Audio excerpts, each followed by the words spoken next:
Hey, how about some tricky riddles that will put your brain to work? Ready? How fast can you solve this one?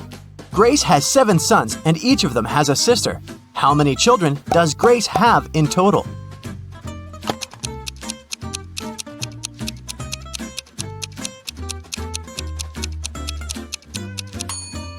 The answer is 8. I bet all the sons have the same sister, so 7 sons plus 1 sister equals 8 children. Stephen's family was away this weekend, but he was found unconscious outside his mansion. Investigators had 3 main suspects. All of them were in the house when it happened. The first person was Maya, but she claimed to be innocent. "I was cleaning the house in the morning and I took a nap in the afternoon," she told the investigators. John, the butler, said, "I was told to check the food inventory in the afternoon." And the last person to be interrogated was James, the driver. He claimed he'd been far away from the house that day. "I was driving the boss's children to a garden party." Which of these people do you think is guilty?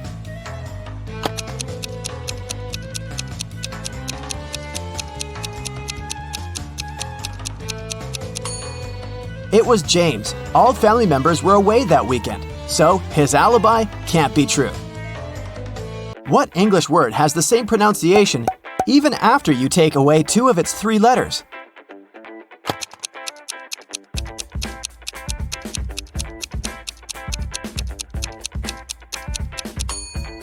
It's B. Phew, that one took some work. Look at these images and try to guess what's wrong.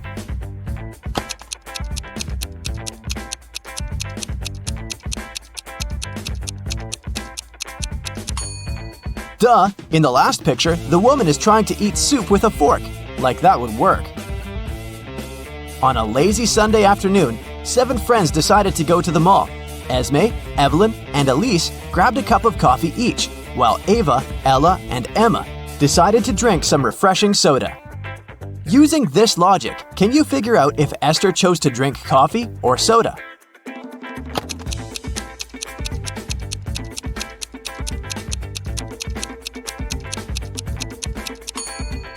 Esther is drinking coffee. The secret is in the girl's name. Esme, Evelyn, Elise, and Esther all have 2 letters E in their names, just like the word coffee. There were 4 pairs in the basket and 4 people in the room. Each person took 1 pair. In the end, there was still 1 pair left in the basket. How is that possible?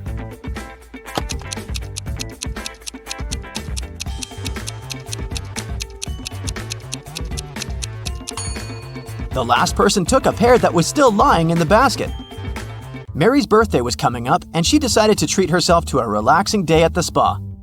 During a massage, Mary dozed off. When she woke up, the money she had in her purse was missing. Oh no! Mary had 3 suspects. The cashier, Erica, claimed, "I was having lunch in the back."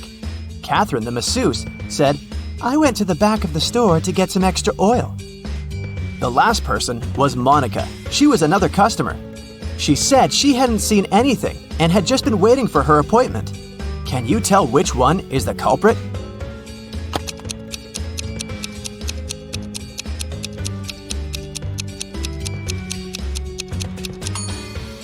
The thief is Catherine. She must have waited for Mary to fall asleep and then took her things. Look at the money hidden behind the oils. Hey, it's time for a hair appointment to trim those split ends. But in this scenario, there are only 2 hairdressers in town who can cut your hair. This guy or this girl. Which one should you choose?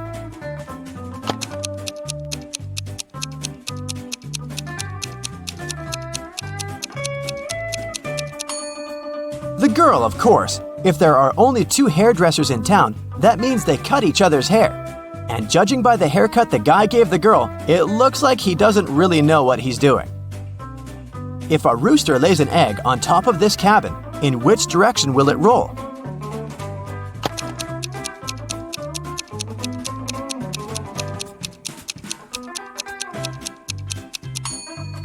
Aha! Roosters don't lay eggs, so it wouldn't roll anywhere.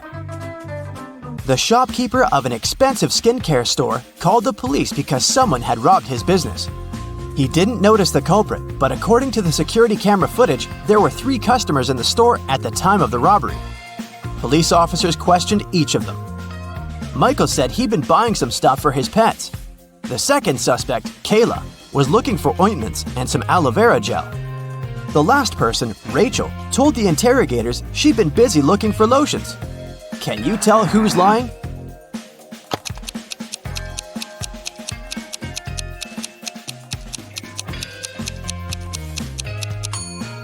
Michael is the culprit. The skincare store doesn't sell pet products. Duh. Peter is a rich man who owns a lot of expensive jewelry. One day, he woke up and noticed that all of it had been stolen. Uh-oh. He called a private detective to solve this case. Peter's wife Carla was the first one to be interrogated. "I was showering at the time," she said nervously.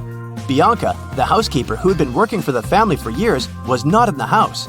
She said, "I was cleaning the garage." The last suspect was Barb, the house chef. "I was making lunch for the family," she told the detective. Can you tell who stole the jewelry?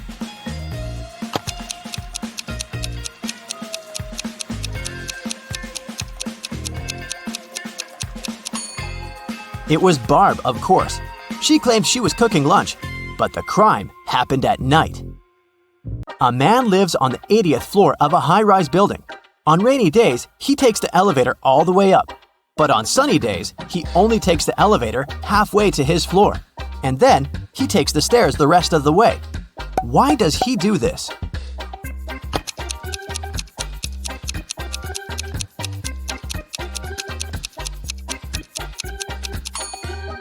Well, my friends, it so happens that the man is short. Normally, he can only reach the 40th floor button.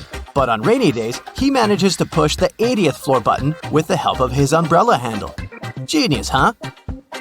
On a rainy day, Miranda decided to work from home. At one point, she went to the bathroom. But when she got back, she noticed that her cell phone and money had been stolen right in her own house during the day.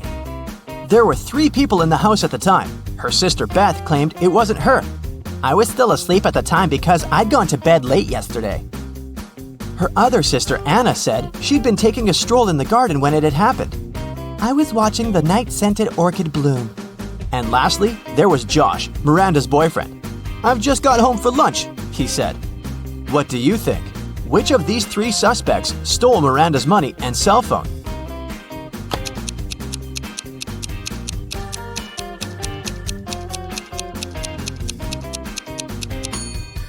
Anna is the culprit, of course. Night-scented orchids only bloom at night, so she probably sneaked in and grabbed Miranda's things while the girl was away.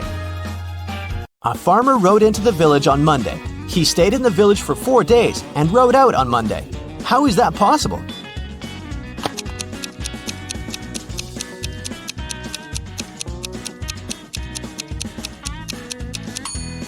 The farmer's horse is named Monday. I bet you didn't guess this one, did you? Uncle Ben's farm experienced a terrible downpour, and all but 15 pigs were missing and couldn't be found. How many pigs are still in the barn?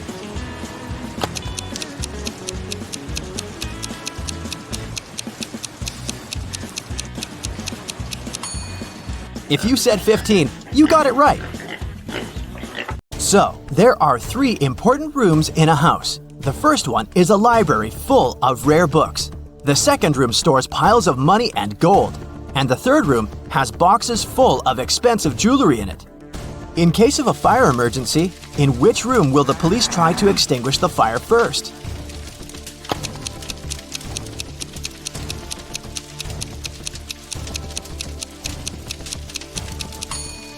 The correct answer is none. Police officers don't fight fire. That's the job of firefighters. Virginia accidentally sent an email to her boyfriend instead of her best friend. She didn't want her partner to see it, so she took his laptop while he was sleeping and tried to delete the message. The laptop required a password to unlock. Luckily, there was a post-it with a hint. History, 3. Music, 5. Book, 2, 3, 1. Yellow, 1. What's the passcode?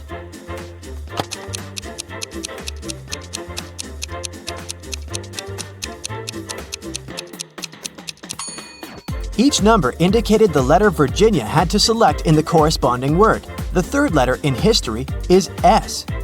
The 5th letter in music is C.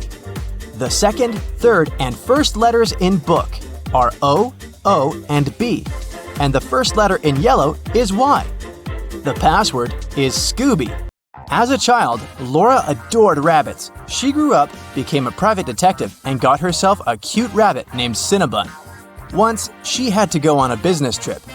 She asked Sarah, her housekeeper, Annabelle, her cook, and Phoebe, her sister, to look after the animal. But when Laura came back, Cinnabon was gone, and all three women she had asked to look after her pet claimed they didn't know what had happened. Look at them attentively. Who is lying?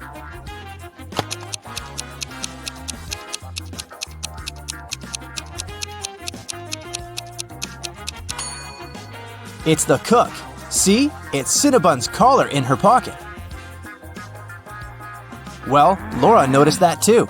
When Annabelle realized she had given herself away, she broke into a run. Laura dashed after her, but she couldn't catch up with the woman. Luckily, the girl noticed Annabelle run into a gym. She ran inside too.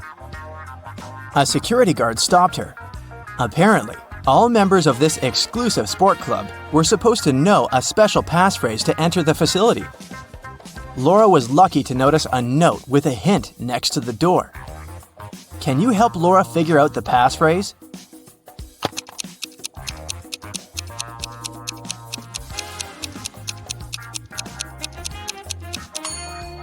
That's for once in my life. And it was the correct answer. The guard let Laura through. The girl searched everywhere, but didn't find Annabelle. But wait, the showers. When she entered the bathroom, she realized there were 3 people taking a shower there. But a moment later, she noticed that one person only pretended to be cleaning themselves. Who was it?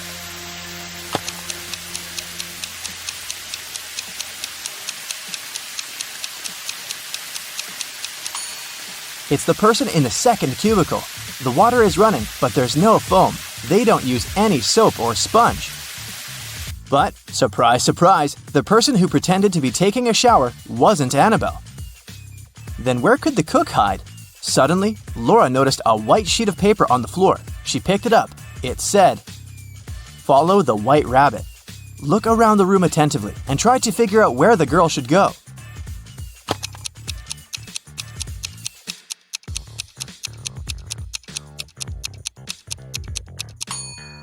See those bunny ears on that door? Laura should probably try it. But there was a combination lock on the door. And is that a riddle next to it? Laura started reading. The code is a 3-digit number. 682. One number here is correct and well placed. 635.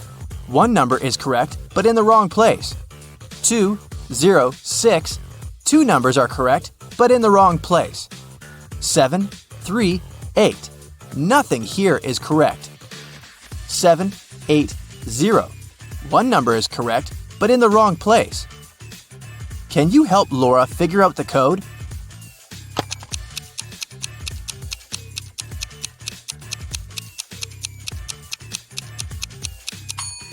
From statements 4 and 5, we can understand that 0 is the correct number standing in the wrong place. 6 can't be the number we need, otherwise statements 1 and 2 would contradict each other. In this case, looking at statements 2 and 3, we can conclude that the correct numbers are 2, 5, and 0, and the code is 052. Laura opened the door and saw a long corridor. It led her to a large room. There, she saw a man dressed in black. He was sitting on a throne-like chair, holding Cinnabon. "Well, well, well, here you are," he said. "If you want to get your rabbit back, you'll have to do something for me." Laura had no choice but to agree. "You see, my wife Louisa disappeared during a performance she attended a week ago. Your task will be to find her." And the man gave Laura all the details. The girl questioned 3 witnesses. Dorothy said she had gone home right after the performance and hadn't noticed anything weird. Alina said that she had seen Louisa leave during the break with a tall blonde man. And Anna said that she'd been on the phone with her husband and hadn't seen where Louisa had gone. Who knows something about Louisa's whereabouts?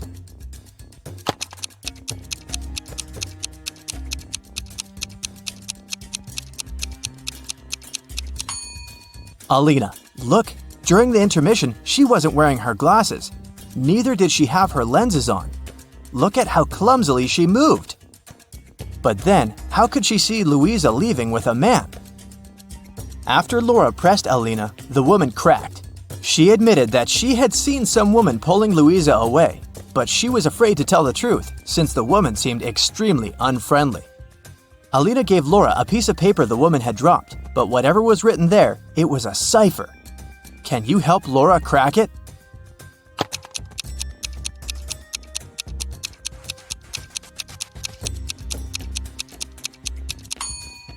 The note says, "At the docks." When Laura got there, she saw 3 buildings.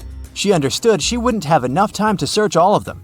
She needed to choose the one where Louisa was kept, and fast. Can you help Laura?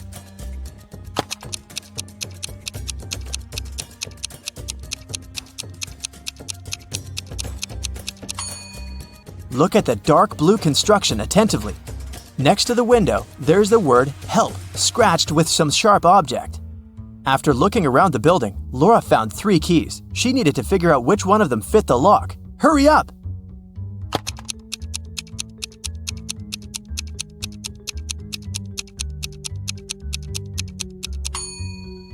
Right, this is the key! The door opened, and Laura saw a woman sitting in the far corner. It was Louisa! She helped the woman to her feet, and they stumbled away. Soon, they noticed 3 taxis. Which car should they choose?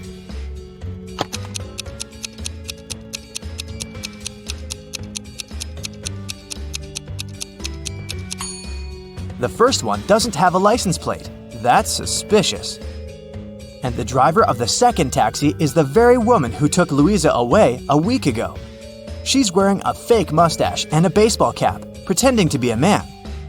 Laura and Louisa should choose the third taxi. But luck wasn't on their side that evening. The car broke down before they could get to Louisa's husband. They had to walk. There were 3 paths in front of them. One led to a swamp.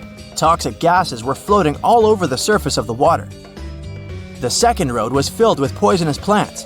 And over the third path, the air was swarming with agitated wasps. Which path should Laura and Louisa opt for?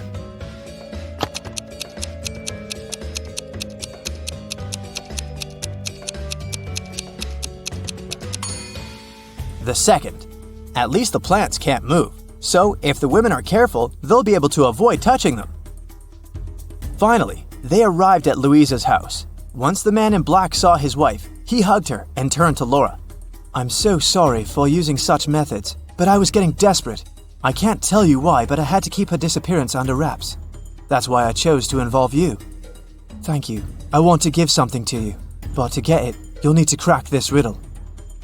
An electronics store owner came to work one day and saw that his safe was open. His money was nowhere to be found. He called the police. When a detective arrived, the store owner explained that the key to his safe was on the same keychain as the keys from his truck. 2 of his employees, Andrew and Ryan, used the truck and had access to all the keys, but the men had always returned them. The detective questioned the drivers. "Someone broke into your boss's safe yesterday. What do you know about this incident?" Andrew said, "I didn't copy the key. I wouldn't even know which one to copy." And Ryan said, "I've been working here for 3 months and have never entered the boss's office yet." The detective understood who the thief was right away. Can you figure it out?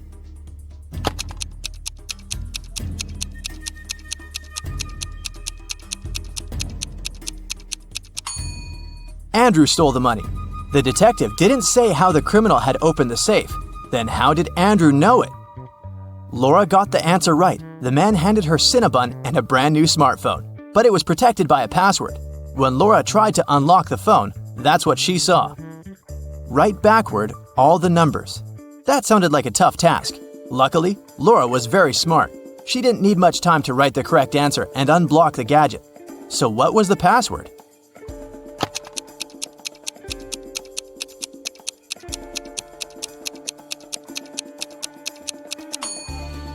SREBMUNEHTLLA.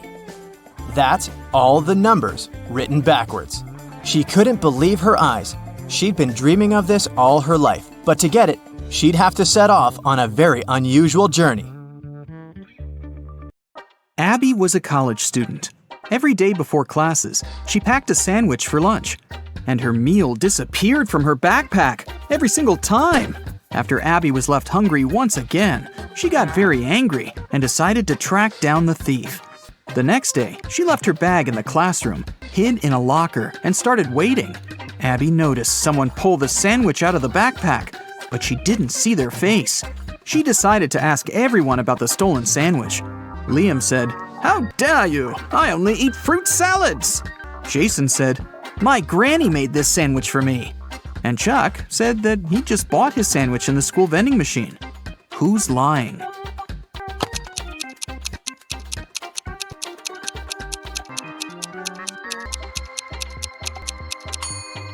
Abby didn't have lettuce in her sandwich, so it must be Jason who stole it. Abby passed her first test in college and decided to throw a party. She invited all of her friends. That was also the evening when Abby found out that one of them wasn't human. Can you tell who?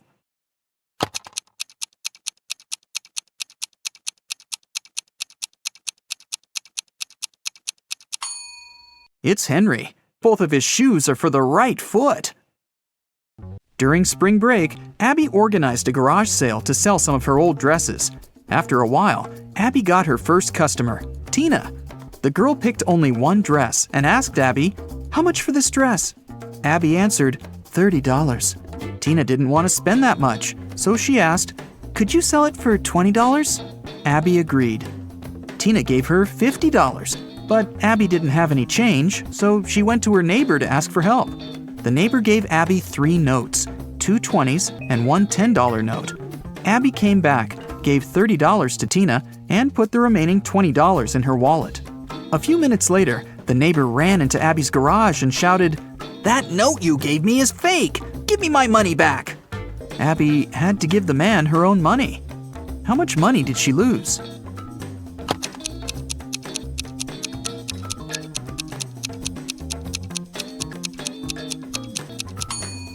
Well, firstly, Abby gave away the dress for free, and its full price was $30 before the discount.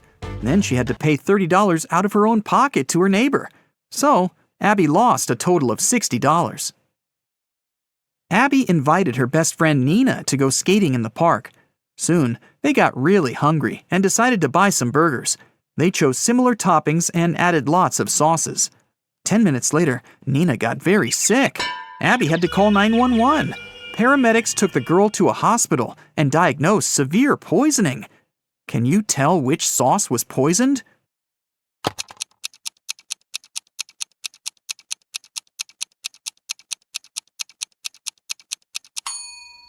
This one. Abby didn't use any garlic sauce. When Nina got better, Abby took her for a walk. They spotted the spookiest house in the neighborhood and decided to check it. That was a big mistake. When they got inside, the door behind them suddenly disappeared. Now they have 3 ways out. There's a zombie behind the first door. A creepy vampire is waiting behind the second door. And there's an angry ghost behind the third door. Which way is the safest?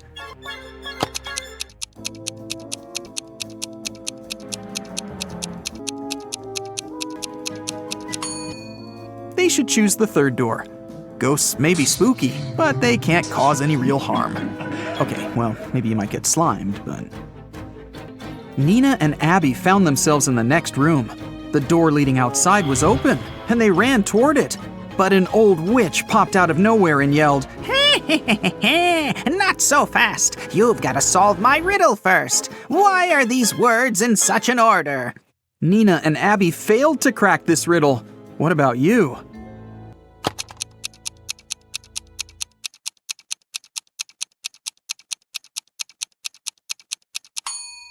Here's the correct answer. The words rhyme with 1, 2, 3, 4, and 5. That's why they're in this order. The witch teleported Nina and Abby to her basement, but the girls didn't give up and found 3 ways out again. The room behind the first door was filled with toxic gas. It was extremely harmful to their lungs and skin. There was a 300-pound weight above the second door. It'll crush anyone or anything that steps inside. And a hungry tiger was waiting behind the third door. Abby and Nina hesitated for a while and made the right choice. Which door did they choose?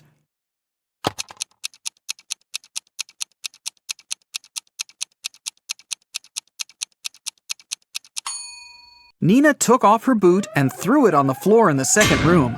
The weight crushed the boot, and the girls ran into the room and closed the door. After that, they escaped through the window. Unfortunately, they got lost in a magical forest. It was cold since it was winter. After wandering around for a while, they saw 3 roads. All of them seemed dangerous. If they picked the road leading to the left, they'd have to go past some hungry wolves. And if they went straight ahead, they'd have to go through a village where werewolves lived. And the third path went over a lake covered with thin ice that could crack at any moment. Which way should they choose?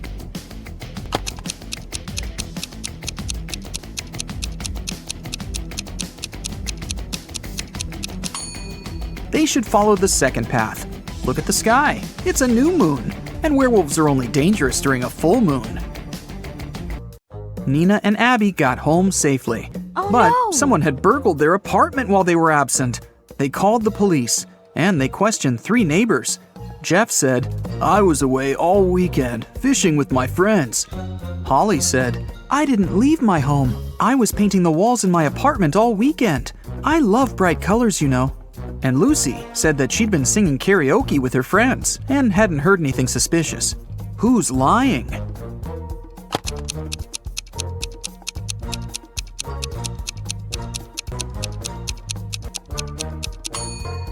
Holly.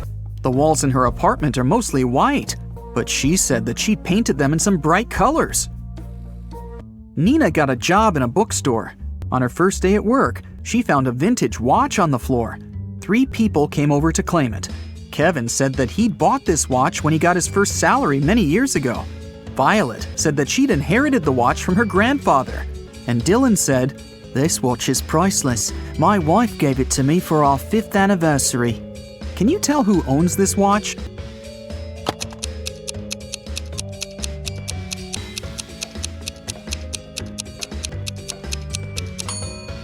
It's Violet. She has the narrowest wrist. That's why the girl made an extra hole. Otherwise, the watch would slip off her hand. Abby went on a date with Jerry. He invited her over. But as soon as Abby got inside his apartment, Jerry turned into an evil wizard. He decided to make fun of her and said, "I'll give you a chance to get free. Just make me breakfast tomorrow. If it's good enough, I'll let you go. And if it's bad, you'll stay here forever." The next morning, Abby came to the kitchen and began cooking. When she turned away from the stove, Jerry added a whole box of salt to the pot. But when Abby served breakfast, Jerry understood that he'd have to let Abby go. What did she cook?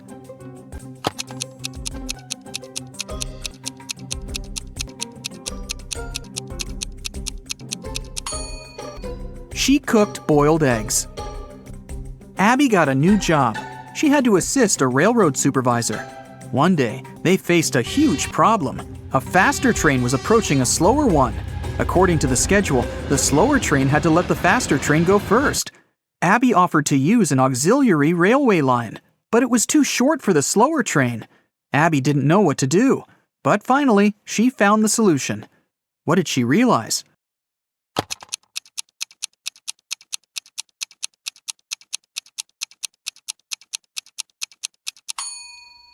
The faster train should use the auxiliary railway line. Now the slower train can move back. When the main railway line is free, the faster train can go first. Abby got a note which said that a vampire family had moved into one of the houses in the neighborhood. Abby wanted to find evidence that vampires didn't exist. She found the street she needed. There were 3 houses there. Which house looked suspicious?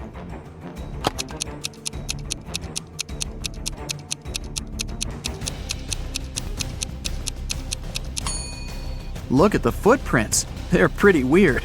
They lead to and from houses A and C. It means people must come and leave these houses. As for house B, the footprints only lead inside. So this must be the vampire's house. Abby told Nina about her adventures, but her friend didn't believe her. So the next night, Nina decided to go into the house on her own. Once she walked through the door, it got locked behind her back. Nina wandered around and found 3 doors. They looked the same, but the symbols on them were different. Suddenly, a creepy voice announced, "The only way to escape safely is to exit through the 5th door." "The only way to escape safely is to exit through the 5th door." But there were only 3 doors. Which door should Nina choose?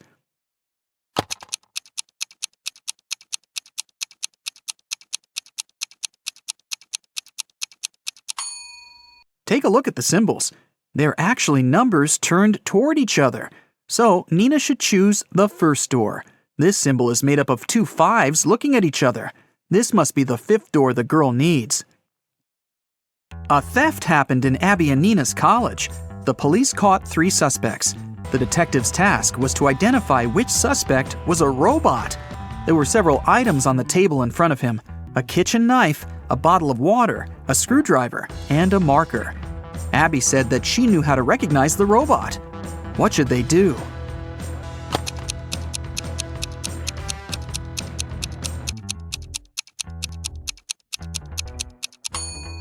The detective should ask each of them to drink water from the bottle. The robot will either refuse or experience a short circuit. One day, Abby decided to go visit her granny. The woman lived alone in the countryside. There were only a few stores near her house. There was nowhere to go and no one to talk to. Abby was sick and tired of her city life and wanted to breathe some fresh air for a few weeks. Her boyfriend, Chuck, didn't mind. The next day after Abby left, he sent her a message to find out how she was doing. Abby told him that everything was fine and even sent him a selfie. Chuck looked at the picture and understood that Abby was lying. How did he know?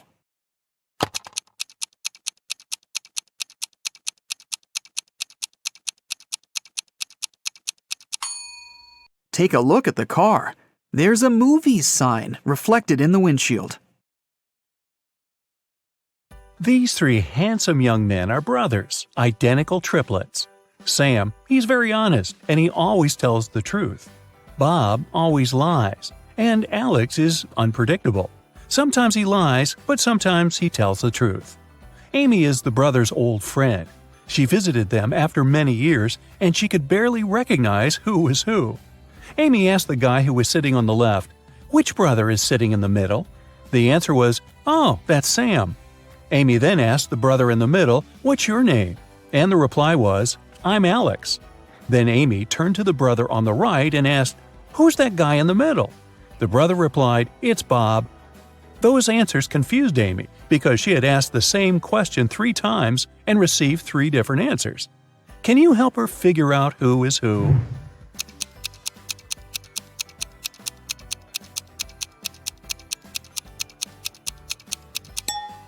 Sam always tells the truth, so the brother on the left cannot be Sam because otherwise he wouldn't be able to call someone else by his name. The brother in the middle cannot be Sam for the same reason, so the brother on the right must be Sam. And since we know he always tells the truth, the guy in the middle is Bob, and the brother on the left is Alex. Both Bob and Alex lied to Amy. No wonder she hasn't seen them in years. Daniel lent $100 to Alex, one of the 3 triplets. Sometime later, Daniel wanted to get his money back. One morning, he meets one of the triplets not far from his house. Daniel can ask him a 3-word question. Sam always tells the truth, while Bob and Alex always lie. What question should Daniel ask?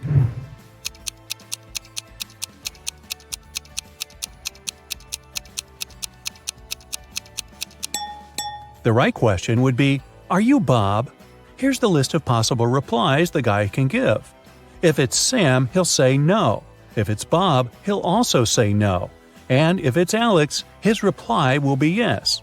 That's why, if Daniel hears yes, he can ask for his money. Sam, Bob, and Alex bought some chocolate candies. Sam gave Bob and Alex as many candies as they already had. Then Bob gave Sam and Alex as many candies as they already had. And finally, Alex gave Bob and Sam as many chocolates as they already had. Now, each of the brothers has 24 candies. How many chocolates did they have in the beginning?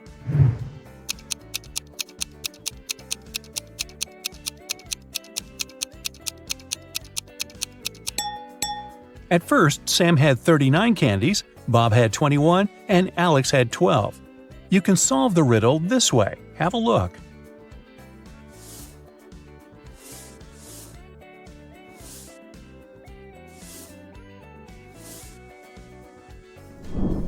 Bob leaves home and turns right 3 times.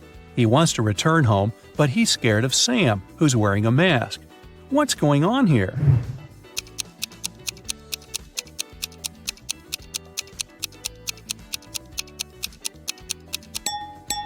The guys are playing baseball.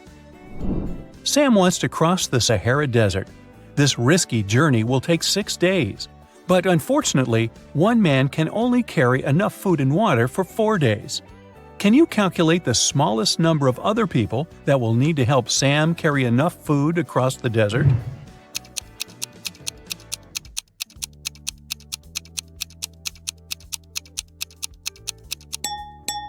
Two people. Let's suppose that Sam's brothers, Alex and Bob, agree to help him out. Never mind that Bob always lies. By the end of the first day, they'll have enough food for 9 days, 4 plus 4 plus 1. Now Alex can head back home with a 1-day food package. Meanwhile, Sam and Bob can continue their journey with an 8-day package. By the end of the second day, the total food supply will reduce to 6 food packages. Now Bob can grab enough food for 2 days and go home. At this point, Sam will still have a 4-day food package to fulfill his dream. Sam met a genie in the middle of the desert. The genie said, "Hi, I'm Leo. If you solve my riddle, I'm going to fulfill your wishes. But if you fail, you'll serve me till the end of infinity. Deal?" Well, Sam agreed. Here's the riddle. It's not alive, but it grows. It doesn't have lungs, but it needs air. It can't be washed, but it's never dirty. What is it? Can you figure it out?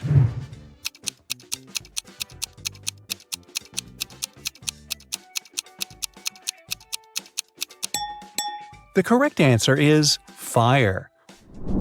First of all, Sam asked the genie for some cash. 9 rare and priceless gold coins appeared in front of the guy. Leo gave Sam balance scales and said, "These coins look absolutely identical, but one of them is fake. The fake coin is lighter than the rest. What's the smallest number of weightings you'll need to find the fake coin?"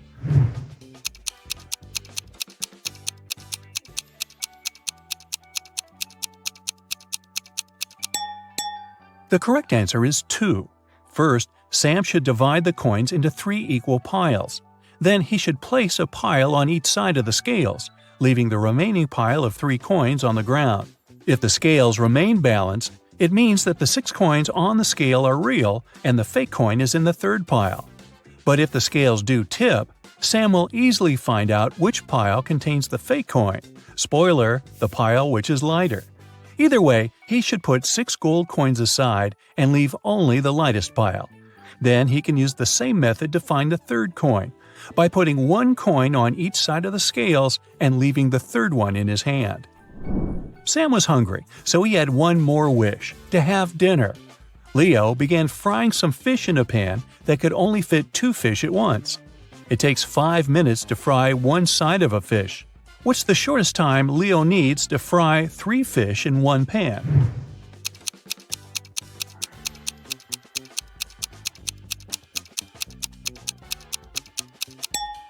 "15 minutes. Leo should put 2 fish in the pan and fry them for 5 minutes. Then he should take 1 fish out and then turn the other one over. After that, Leo should start frying the 3rd fish. He should fry both fish for 5 minutes. The first fish will be ready, so he should put it away on a plate while turning the other over.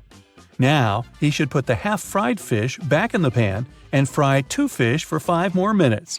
Voila! All 3 fish are now ready. Sam left the desert and decided to stay in this little village to get some rest. He wanted to get a haircut and a shave after his long journey. There were only 2 barber shops in this village. In the first shop, the barber was handsome with a neat haircut. He was well dressed, and the place looked tidy and clean. Meanwhile, the barber from the second shop was shabbily dressed. His hair was cut in a weird way, and his clothes had stains from last night's dinner. His place didn't look clean at all. Which barber shop should Sam go to, and why?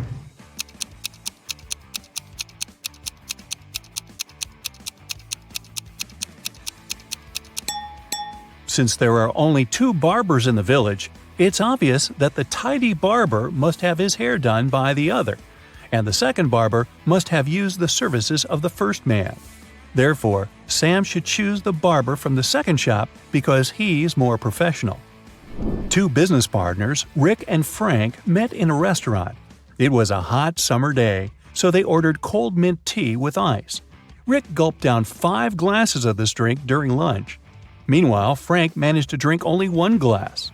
Soon after that, Frank fainted and fell to the floor. Doctors diagnosed severe poisoning, but Rick was feeling completely fine.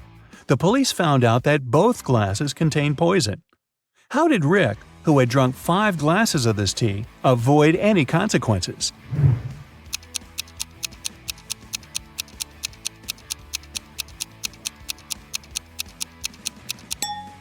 Rick survived because the poison was in the ice cubes.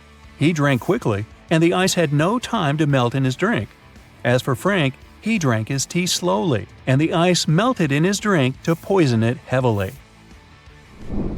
You pronounce me as 1, but write me as 3. You can't read this riddle without me. What am I?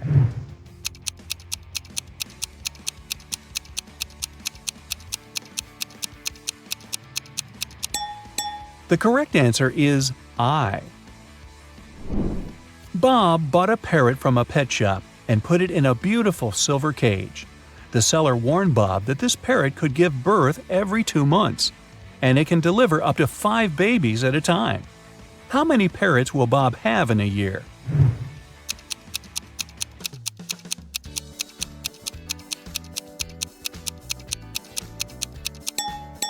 Just 1, because he only bought 1 bird, not 2. I'm always trapped in my glass cage. I'm usually found at the bottom of the cage. If I climb higher, I get hotter. If I climb down, I get cooler. What am I?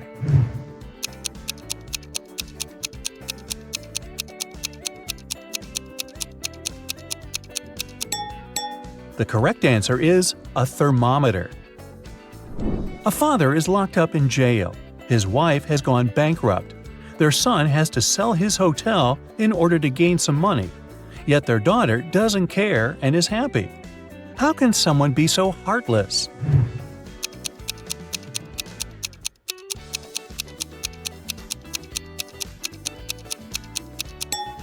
The family is playing Monopoly, and the daughter is winning the game.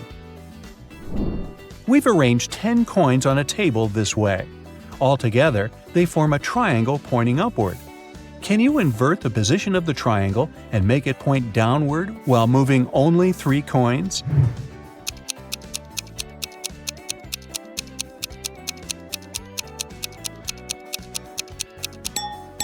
Here's the easiest way to do it. Just move these coins as shown. I'm always ahead of you, yet you can never see me. What am I?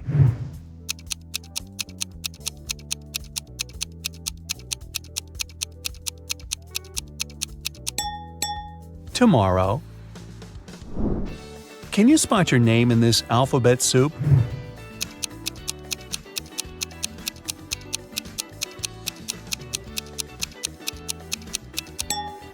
Oh, there it is. Rosie and Melanie are having an argument. Rosie yells, "I'm part of this club, let me in!" And Melanie replies, "Leave right now, you're not a member of our club." Can you figure out who's lying by just looking at this picture?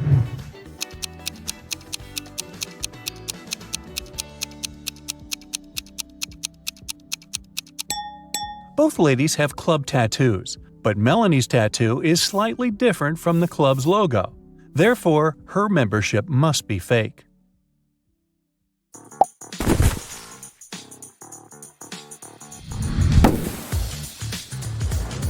Wow. Bella landed in New York with very ambitious career goals. There were many options to get from the airport to the center of the city, but Bella decided to save money and go by bus.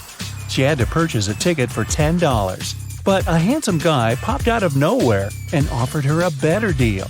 "Hey, my plans have changed and I don't need my bus ticket anymore. Want to buy it for $6? Bella agreed and gave him $6. It was a big mistake. Why?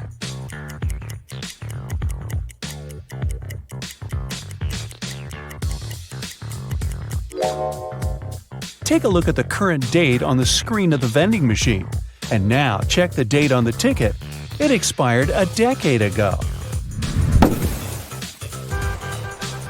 Finally, Bella arrived in Manhattan and found her hostel. She had booked a bed in a dormitory room. Bella had to share it with 3 other women. She left her backpack on her bed and went to take a shower.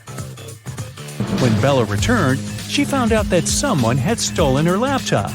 She questioned her roommates. Sarah said, "I was drinking some coffee in the lobby. Ask the manager." Kelly said, "I was sleeping with my earplugs in and my sleep mask on, so I didn't see or hear anything."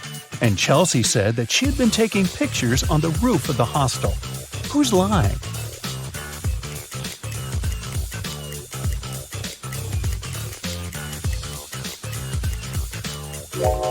Chelsea. Do you see the sign? The hostel rules strictly prohibit guests from going up to the roof.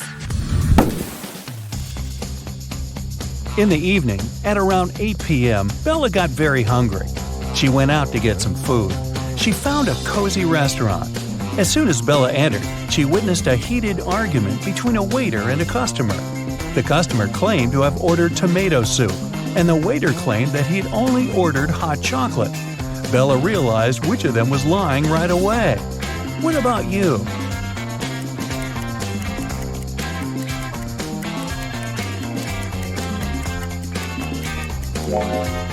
The client is lying. This advertisement on the wall says the restaurant only serves soups from 1 to 4 p.m. This means that the waiter simply wouldn't have accepted such an order. Bella ordered dinner.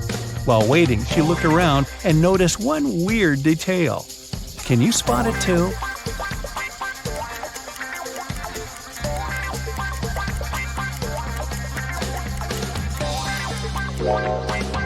This guy is using tree leaves instead of money to pay for his meal. The waiter served Bella her meal. She was about to start eating when 2 ladies began arguing about their VIP reservation. Julia claimed that she had reserved the VIP room in advance to celebrate her wedding anniversary. And Letitia said, "No way! It's my birthday party tonight. I called the manager yesterday and he promised me the VIP room." The manager said, "Ladies, I'm so sorry, but the booking system crashed and deleted both of your reservations. The VIP room is unavailable today. Can I do anything else for you?" Who's lying here?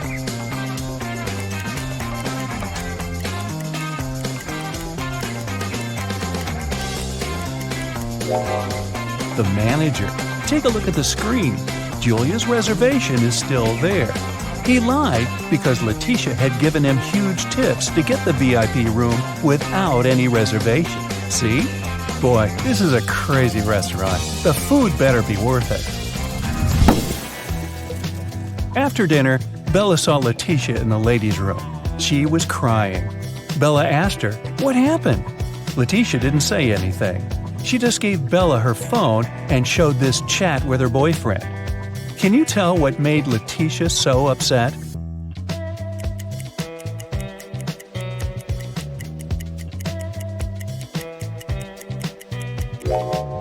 Her boyfriend didn't come to her birthday party. Even worse, he lied that his mom was ill to visit a pool party. Take a look at the reflection in his sunglasses. It seems that he's having fun. Letitia was so grateful for Bella's support that she gave up her VIP opera tickets. The performance was scheduled for the next day. Now, Bella needed to find an evening dress. She headed to a shopping mall with Kelly and Sarah. But as soon as they arrive, they notice something very weird. Can you see it too?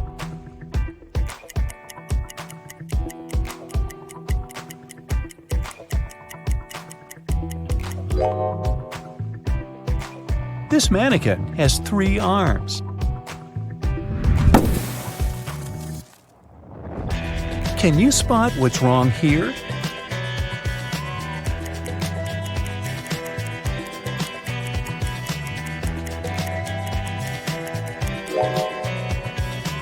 The outfit sizes don't match the sizes on the hangers.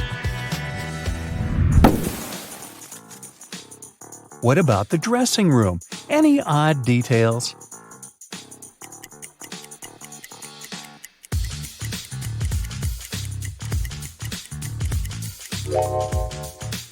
These hairy clawed paws can't belong to a human.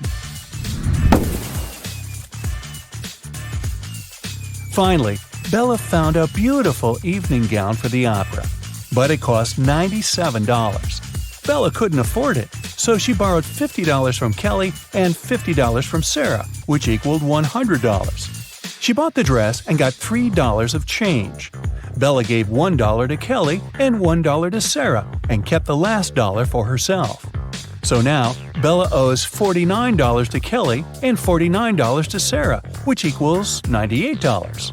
If we add the dollar that Bella took, we'll get $99. But then, $1 is missing. Where is it?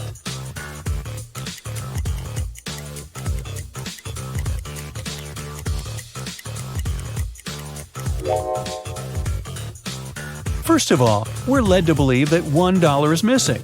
According to the conditions of the riddle, Bella took $50 from Kelly and $50 from Sarah.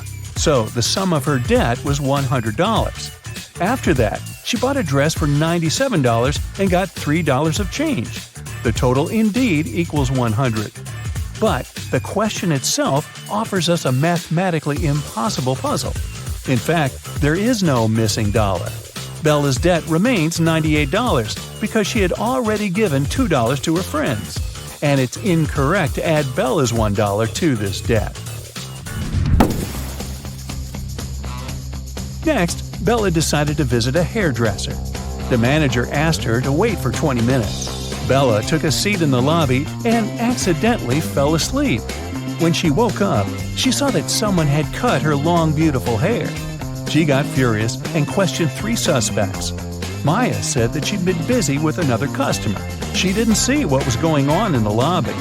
Rick said that he had been eating his lunch outdoors. And Sally said, "Who do you think I am? I don't steal hair. That's ridiculous." Who is lying?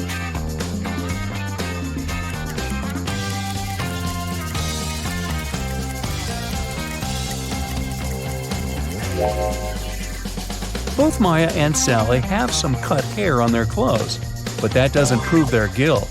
But Rick's lunchbox is full of food, which means that he was busy with something else during his lunch break. Very suspicious. Bella's evening dress was too long and classy. She couldn't go to the concert hall by subway. So the hostel manager, Fred, offered Bella to give her a ride if she cracked his tricky riddle. I have no neck and no head. 2 arms, but no hands. I'm with you at school. I'm with you at work. What am I?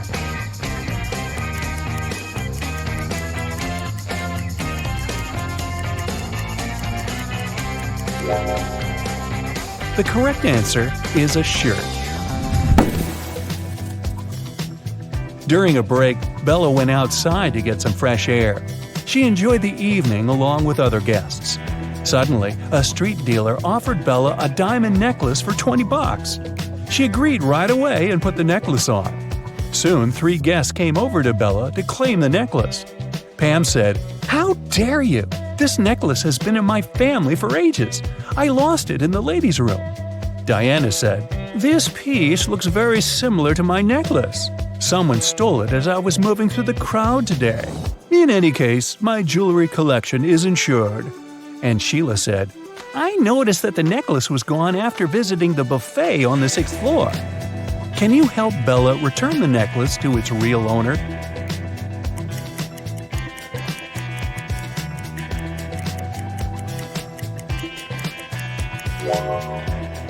The necklace belongs to Diana. The concert hall doesn't have 6 floors. Pam and the street dealer have similar tattoos on their arms, so they must be scammers working together. After the performance, Letitia invited Bella to the after party, where Bella met Tyler.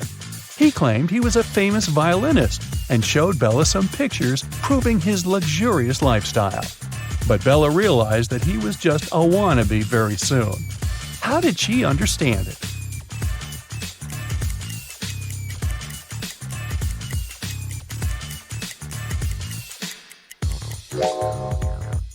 Take a look at the trees in this picture.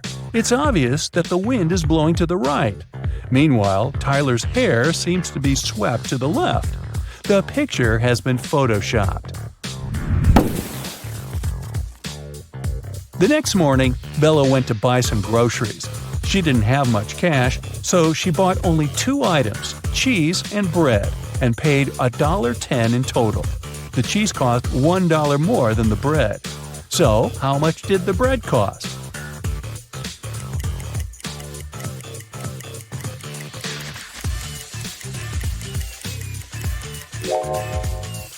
The most obvious answer would be that the bread cost 10 cents. But if the bread cost 10 cents and the price of the cheese was $1 higher than that of the bread, the cheese would cost $1.10. And the total, in this case, would be $1.20. The correct answer is that the bread costs 5 cents and the cheese costs $1.05. This indeed makes a total of $1.10. Does that make sense? Sense? After breakfast, Bella went to a job interview. The HR manager asked her to solve this riddle. She wanted to see how quick-witted Bella was. I am the only place in the world where today comes before yesterday. What am I? Bella cracked this riddle easily. What about you?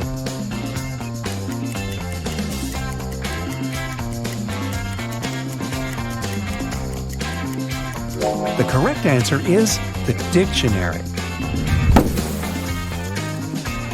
Bella got a job as a train conductor. On her first day at work, she entered a rail car to check the passengers' tickets. There were only 3 people inside, and only 2 of them were human. Can you tell who's not human?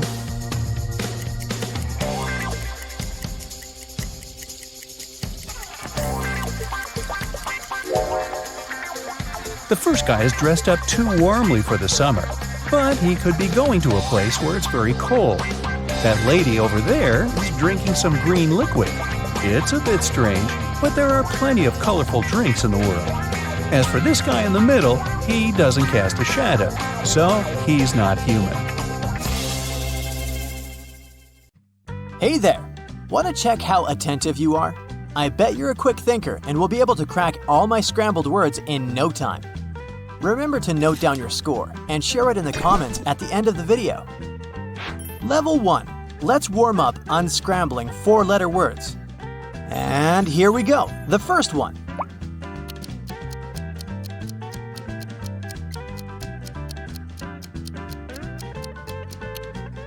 That's right, it's bear.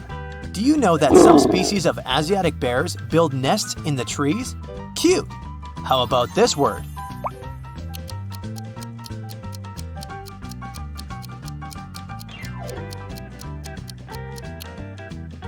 If you said cold, you're absolutely right. And in the coldest place on Earth, which is in Antarctica, temperatures drop to negative 128 degrees Fahrenheit. Can you crack this one?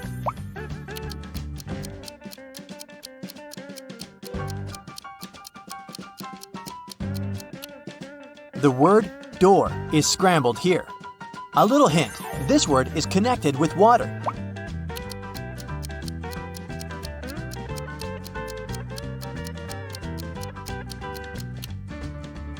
Yep, that's fish. By the way, the shark is the only fish that has eyelids and can blink. The next one.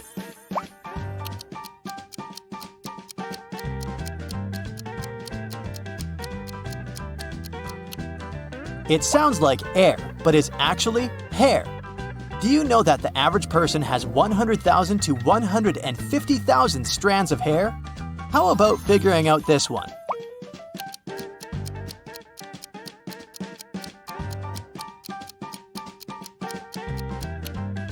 That's the word road. I've got another tricky word for you.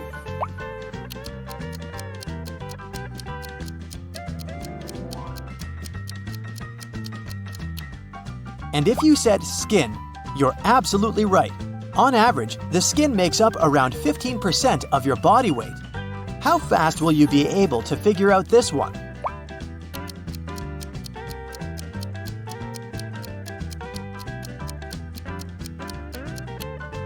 Right, the word year is hidden here. The next tricky word for you.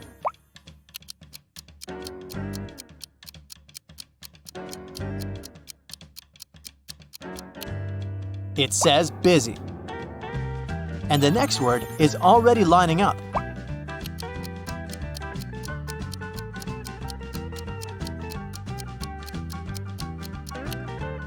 That's the word city. At the moment, the most populated city in the world is Tokyo, Japan, with more than 37 million people living there. Are you ready for something more complicated? Then let me take you to level 2 with 5-letter scrambled words. And here's the first level 2 word. Concentrate and crack this riddle.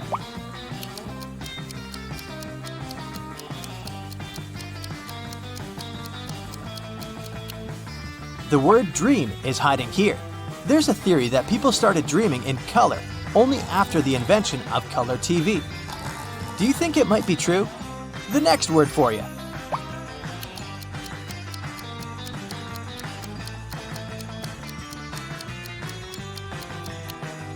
Right you are. That's queen. How about this one?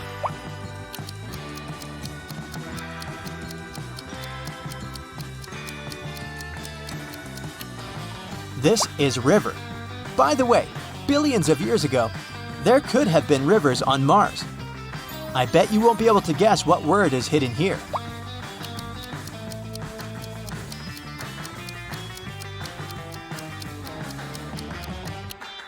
Did you say sheep? That's right. These animals have rectangular-shaped pupils. How about this word?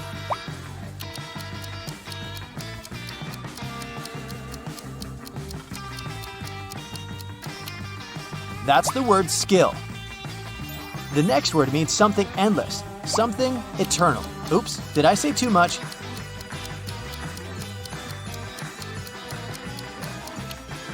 And this word is space. Did you know that space is almost completely silent? Try to figure out what word is scrambled here.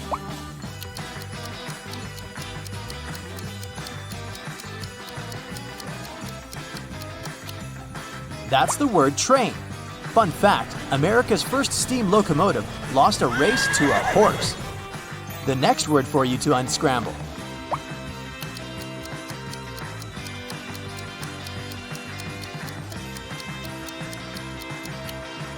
Right, that's table. And how about this one?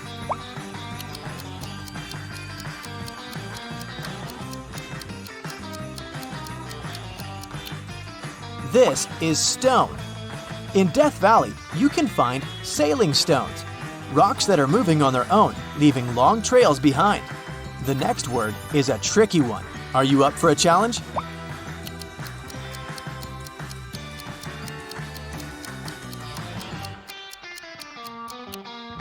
Okay, it was probably not so difficult.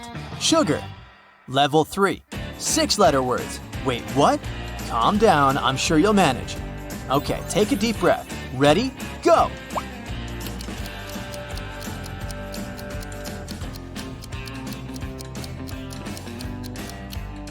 That's the word family. See? Not so bad. How about this one?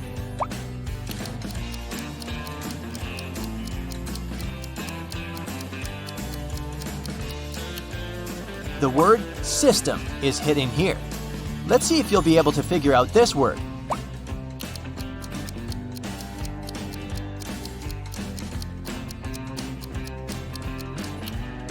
Right, it's coffee. They're seeds found inside the coffee cherry. The next word is one of the cutest you'll find in this quiz.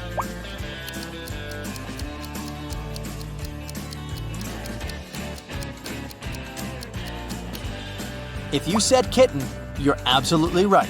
All kittens are born with blue eyes because they don't have eye pigmentation until they're around 6 weeks old. How about this word?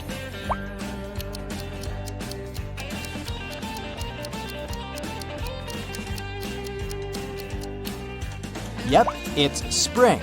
What's your favorite season? The next word is right here.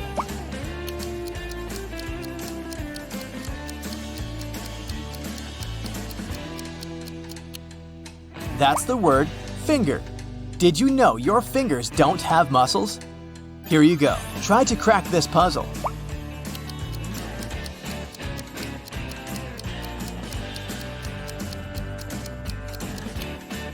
Was it tricky? That's cheese. Cheese takes up a mere 1/10 of the volume of the milk that is used for its production. This word has some connection to space, but enough with hints.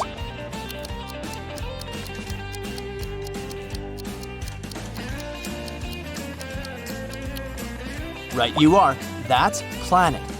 The coldest planet in our solar system is Uranus. Its surface temperature often drops to -371 degrees Fahrenheit.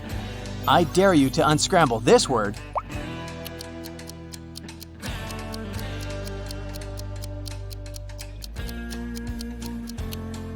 That's the word shower. And how about this one?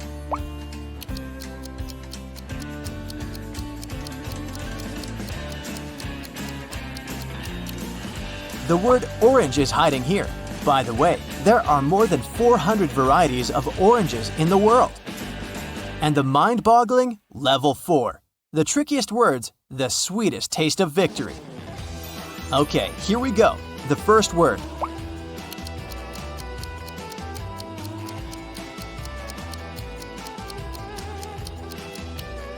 This word is problem, and I hope you'll have as few of those in your life as possible. And this word is kind of the opposite of problems.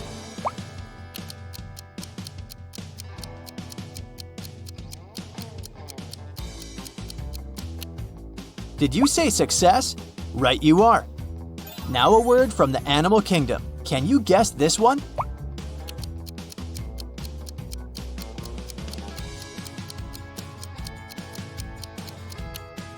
That's the word grizzly. A cool fact about these bears, they don't hibernate. How about this word?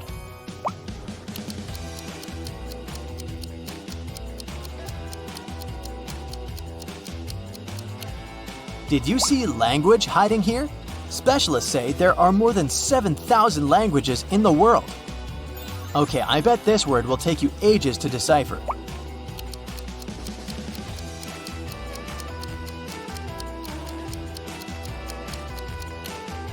Right, this is squirrel. By the way, squirrels' front teeth never stop growing. The next word is often cold and rainy, but it depends on where you live.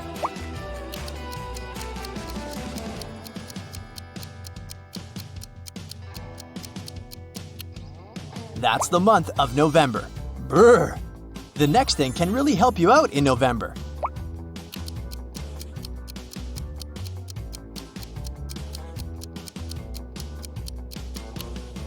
That's right, it's umbrella. You're doing great, but will you be able to crack this one?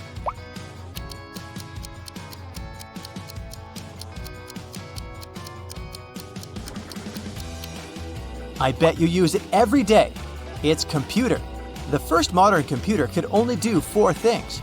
It was basically a giant calculator that could add, subtract, divide, and multiply. Here's another one for you.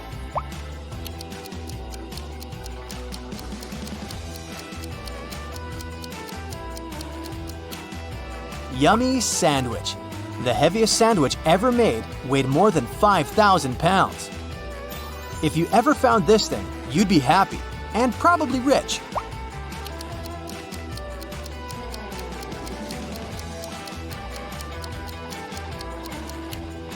If you thought of treasure, you guessed correctly. And how about this one?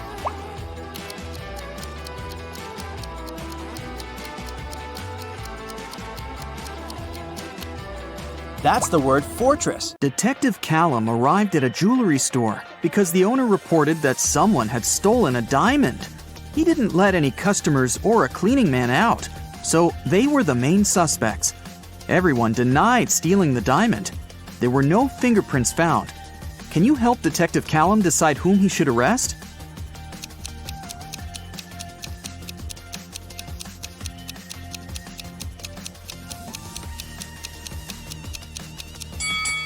He should arrest the man and the woman wearing gloves. Since no fingerprints were left, it must be one of them, or both. Olivia sneaked into an old mansion to explore it and got trapped inside. There are 3 ways out, and all of them are dangerous. Behind the first door, the roof and the floor are made of magnifying glass, and the sun would burn anyone who enters.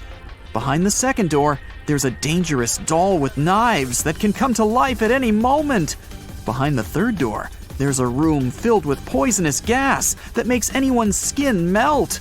How can Olivia escape safely?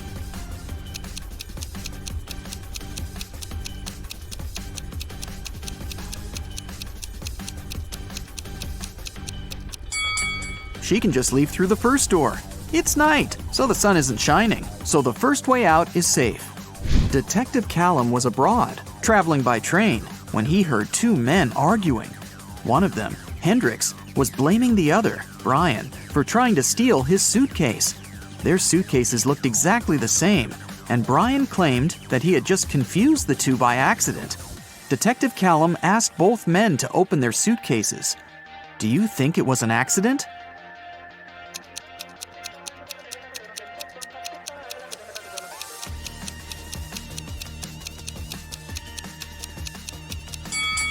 Hendrix's suitcase is filled with clothes and electronic devices and must be pretty heavy. Brian's suitcase is almost empty, with only a pair of jeans and a book inside. It must be way lighter, and even though the bags look alike, Brian for sure knew that the bag he took couldn't be his. It was way heavier than it was supposed to be.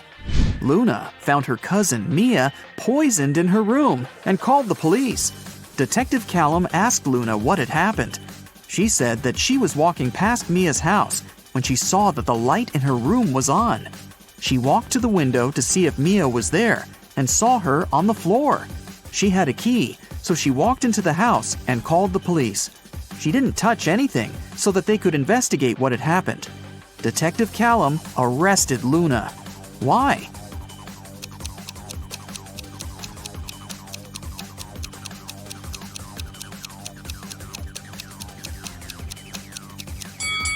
She said that she saw Mia in the window. But look, the blinds are closed. If Luna hadn't touched anything, she couldn't have seen what was going on in the room. She must be lying about something. While Ms. Virginia Dell, a rich lady, was on her 3-month business trip abroad, her mansion was robbed. The security was notified, and Detective Callum started the investigation. There were 3 people caught on the security camera, and he started interrogating them. Charlotte, Ms. Dell's cousin, said that she'd visited several times to collect the mail. Camilla, the housemaid, said that she had come 3 days ago to clean the house. Ismail, the gardener, said that she came every Wednesday to take care of the garden. All of them denied stealing anything. Detective Callum arrested one of them. Whom?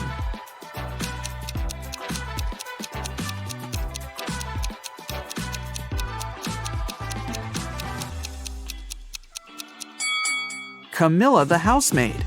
She said that she had cleaned the house 3 days ago. But look at the house. There's dust and dark stains. It doesn't look like the house has been cleaned recently, so she probably lied. Abigail stayed late in the office because she had a lot of work to do. She left the room to get some snacks and a coffee. Half an hour later, she returned and found out that someone had stolen her wallet, so she called the police. Detective Callum interrogated 3 people who were still in the office.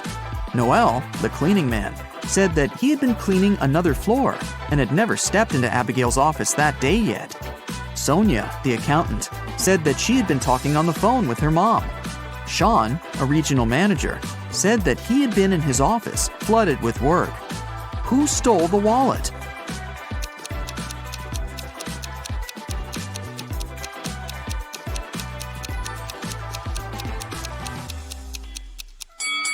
No one.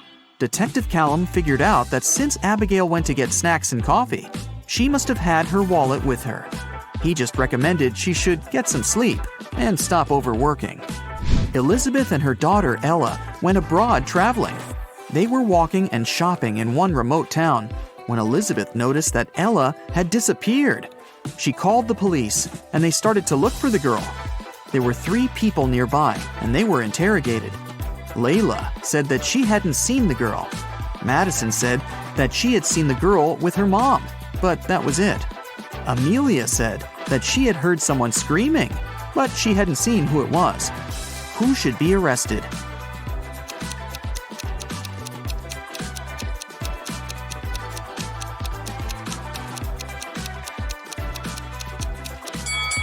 Layla. Look, she's carrying Ella's purse.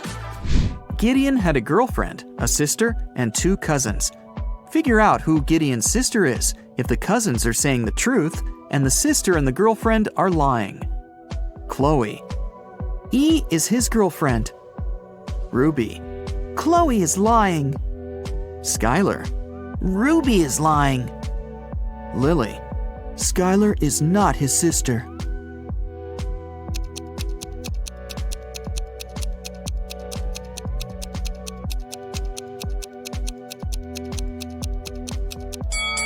If Chloe is telling the truth, then Lily is lying. Then Skylar is his sister, who's also lying. So Ruby must be telling the truth, which contradicts that Chloe is telling the truth. So Chloe is for sure lying. Then Ruby is telling the truth, and Skylar is lying. So Lily is telling the truth. 2 liars are Chloe and Skylar, and they're Gideon's girlfriend and sister. Lily says that Skylar isn't his sister. So Skylar is his girlfriend, and then Chloe is his sister. Scarlett just moved into her new apartment 3 days ago. One evening, she was reading before bed when she heard a knock on the door. She opened the door, and there was a confused man who said, "Oh, I'm sorry.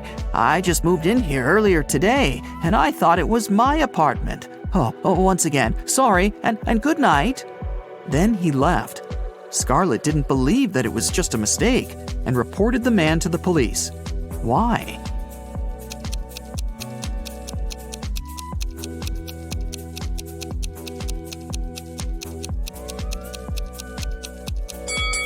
The problem was that the guy had knocked.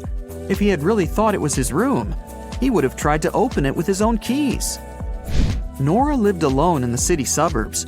She called the police and reported that someone had robbed her house and stolen her savings that she had been keeping in a pair of socks on one of her wardrobe shelves.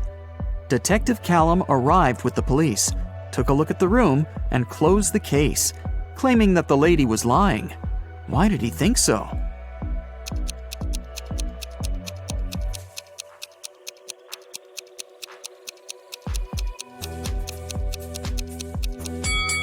The room was absolutely clean. If someone had robbed the house, they would have made a mess while searching for money. The person who took the money must have known exactly where it was, which is unrealistic. Mrs. Ledger is a high school history teacher. One day, she started a sudden oral test, asking students questions from the back of the book. If the students figure out the order in which she asks, they can find the answer to their question in advance. The first 3 people she asked were Atlas, Eleanor, and Gracelyn. There are Zoe, Luca, Sienna, and Victoria left. Can you guess who will answer which question?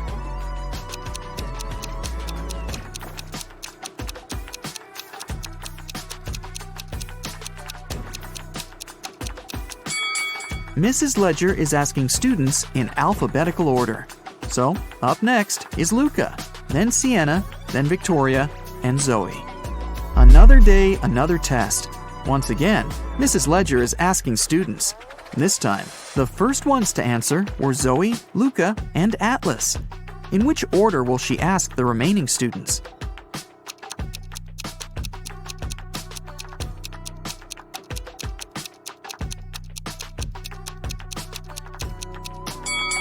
This time, she started with people with the shortest names. There are 3 letters in Zoe, 4 in Luca, and 5 in Atlas. The next one is Sienna. who has 6 letters in her name. Then Eleanor with 7 letters, Victoria with 8 letters, and Gracelyn with 9. Ellie found herself locked in a dungeon and couldn't remember what had happened. She looked around and saw a door that could have been a way out, but it required a passcode and she didn't know it. Luckily, there was a hint.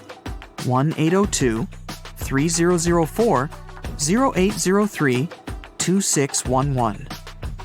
She has just one chance, and if Ellie doesn't get it right, the dungeon will get locked forever.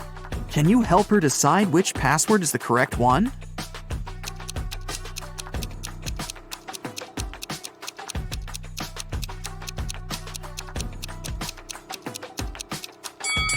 Take a closer look. Some numbers have faded away a bit. This is probably because they had been used the most. They are 1, 2, and 6. The only code that uses all of them is the last one, 2611. It must be this one. Aurora came home after a long day at the university and was excited to eat the mint-flavored ice cream she had bought in the morning. But when she opened the freezer, the ice cream was gone. Aurora asked her 3 siblings who had eaten her ice cream, and they all denied it. Dawn said, "I'm on a diet, and I haven't been eating ice cream and stuff for a week now." Everett said, "Dude, I had my chips. There was no need to eat your ice cream this time." Phoenix said, "First, I don't like mint ice cream, and second, I was in my room all day, and I didn't even go down once until now. Who has eaten the ice cream?"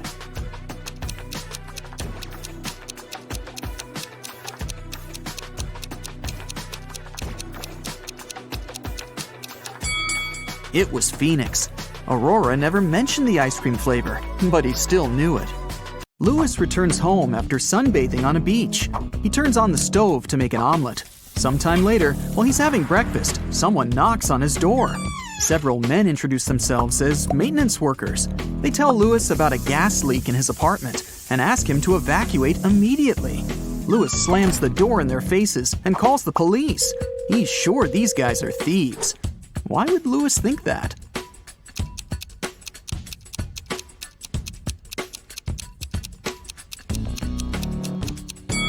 He fried his eggs on the electric stove, not a gas one. Thieves wanted to lure him out of his apartment and steal his stuff. 6 people got stuck on a desert island. They know a helicopter will arrive in a few hours, but they need to eat something now. They have a pot, a bottle of fresh water, and 5 potatoes. They cook them and are about to have dinner. But first, they need to divide 5 potatoes of different sizes and shapes among 6 people. And the food should be distributed equally. How can they do it?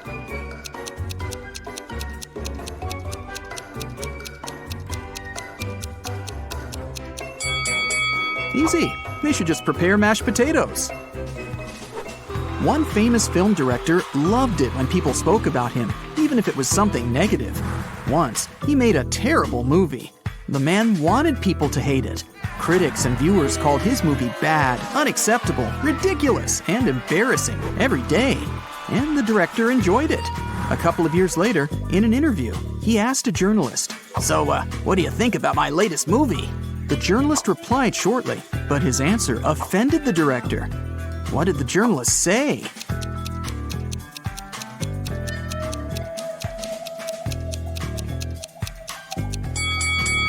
I don't remember it.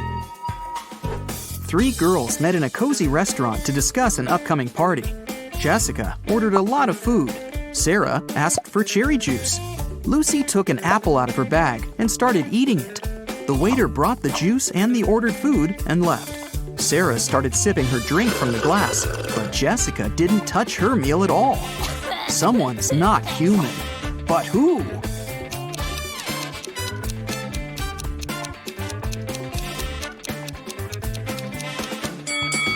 It's the waiter. Did you see that his hands were covered with scales and his pupils looked like those of a snake? A traveler is walking through a dense Amazon jungle. He's looking for a unique artifact that once belonged to an ancient tribe. If his mission is successful, he'll sell his find for millions of dollars. He comes out of the jungle into a wide clearing and sees 2 caves.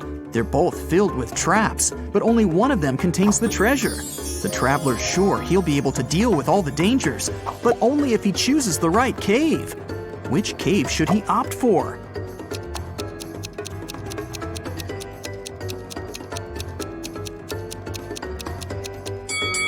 The right cave.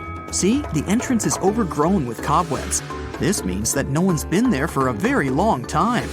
All the other treasure hunters entered the left cave, and they never came back. Mark's friends invited him to a picnic. He arrived at the place, walked around the house, and saw a group of 8 people. None of them was his friend. It was the wrong house. Before leaving, Mark noticed that 3 people in that group were androids. Can you spot them?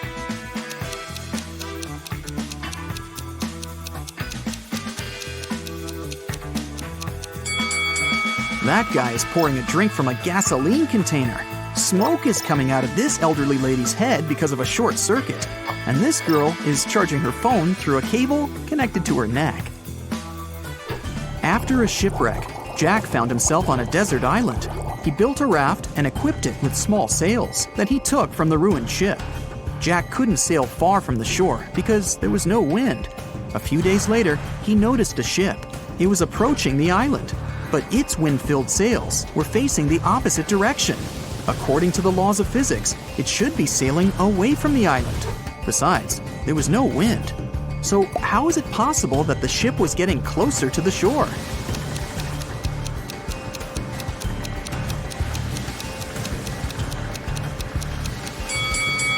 The ship was equipped with a motor. Richard is walking through the forest barefoot because some monkeys have stolen his shoes. He's cold and hungry. Fortunately, he spots a hut. Smoke is coming out of the chimney, and light is shining through the windows. 3 paths lead to the house. The first is covered with red-hot coals, and there are loads of rusty nails on the second one. And the third path is littered with broken glass. Yikes! Which way should Richard choose?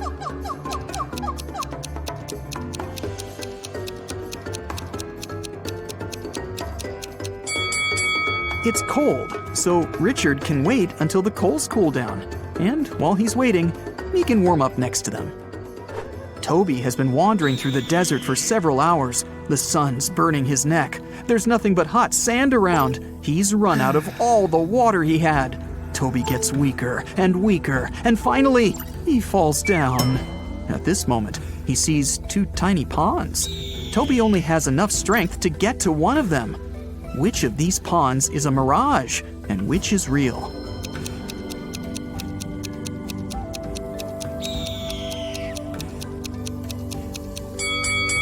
The left pond is real. See the clouds above it? It rained there, and the rainwater formed the pond. At the edge of the forest, quite far from the village, there was an old house. Its owner found his TV broken in the morning. Someone had smashed the screen. The owner called everyone who had been in the house that night: a cook, a cleaning lady, and a lawyer. "Who broke my TV?" the man asked. "I was cooking dinner. I didn't touch anything," the cook said. "I was cleaning the basement," the cleaning lady answered. "I was upstairs. I spent the whole night studying the documents," the lawyer replied. One of them is lying. Who is it?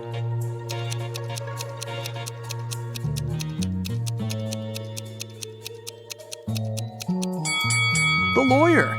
He said he was upstairs, but it's a 1-story house. He couldn't be studying the documents on the roof all night. Tom has lost his car keys. He's searched every corner in every room, but hasn't found them. The guy goes to the farthest room, looks at the floor, and realizes the keys are hanging on the chandelier. How does Tom know that?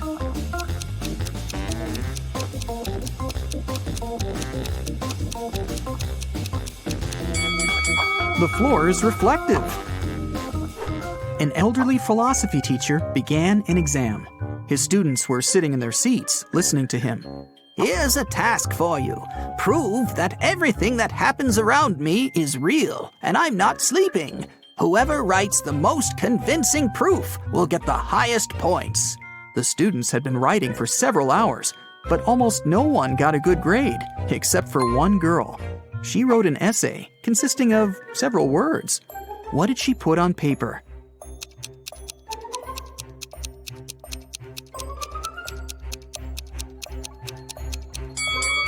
You can't read this if you're asleep. By the way, you can use this tip while sleeping. It's almost impossible to read anything in a dream.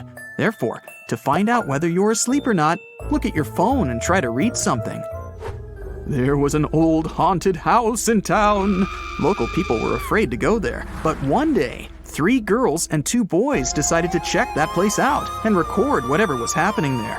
They approached the scary building, but one guy, Rob, refused to come in. He said he would wait for his friends outside. The rest of the group went into the house. Rob was nervous. After waiting for them for a few minutes, he was ready to call someone for help. But all 4 girls and 1 boy returned at this moment. Rob realized there were ghosts in the house and ran away from there. How did he know that?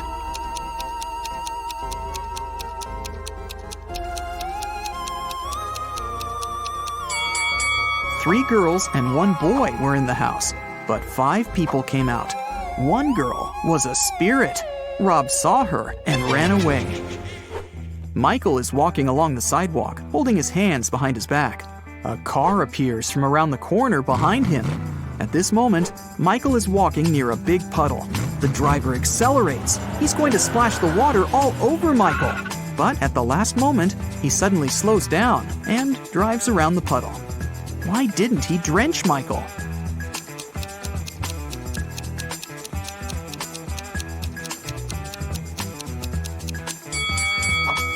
Michael was carrying a brick behind his back.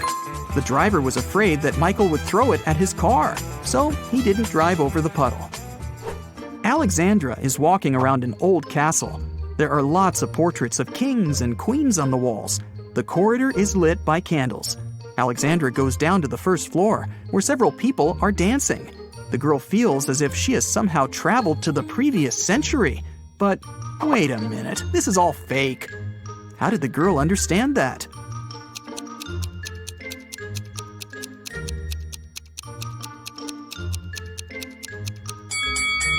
A hidden camera is installed in the corner of the hall. Also, that dancing girl has a smartwatch on her wrist. See? It's morning. Bob leaves his house and goes to the beach. The sun is peeking over the horizon. The sea is calm. There's no wind. Bob sits down on the sand, closes his eyes, and begins to meditate. Several people come up to Bob and sit down next to him to meditate too. Bob opens his eyes, sees them, and realizes that something's wrong with these people. But what?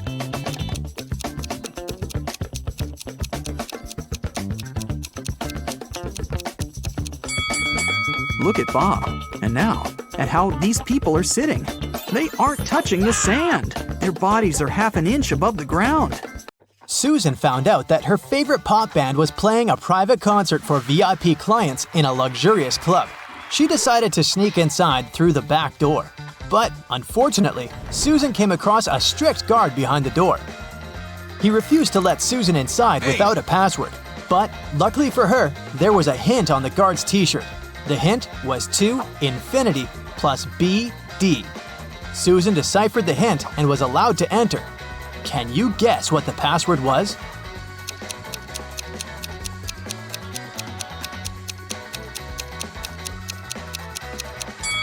It was to infinity and beyond. After the concert, Susan met up with her friend Bobby. Bobby was an expert in ghost activity. He invited Susan to go ghost hunting to a creepy old hotel. Of course, Bobby had state-of-the-art equipment. Once they arrived at the hotel, his equipment indicated there was strong paranormal activity going on. It looked like the ghost had a sense of humor and wanted to play hide-and-seek with them before it revealed itself. It led Bobby and Susan into a room with 4 doors. Each door had an inscription on it with some clues. The sign on door A said, "It's behind B or C." The sign on door B claimed, "It's behind A or D." Door C said, "It's in here." And door D stated, "The ghost isn't here." Bobby and Susan looked very confused until a note appeared next to their feet. It said, 3 of the inscriptions are false and 1 is true. Can you guess which door leads to the ghost?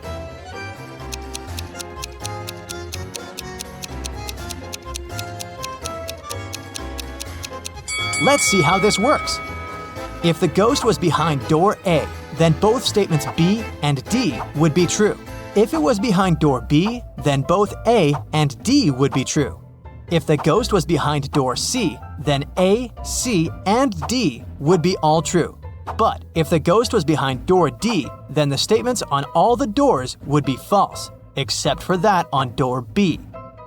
This fits the rules, so the ghost must be behind door D.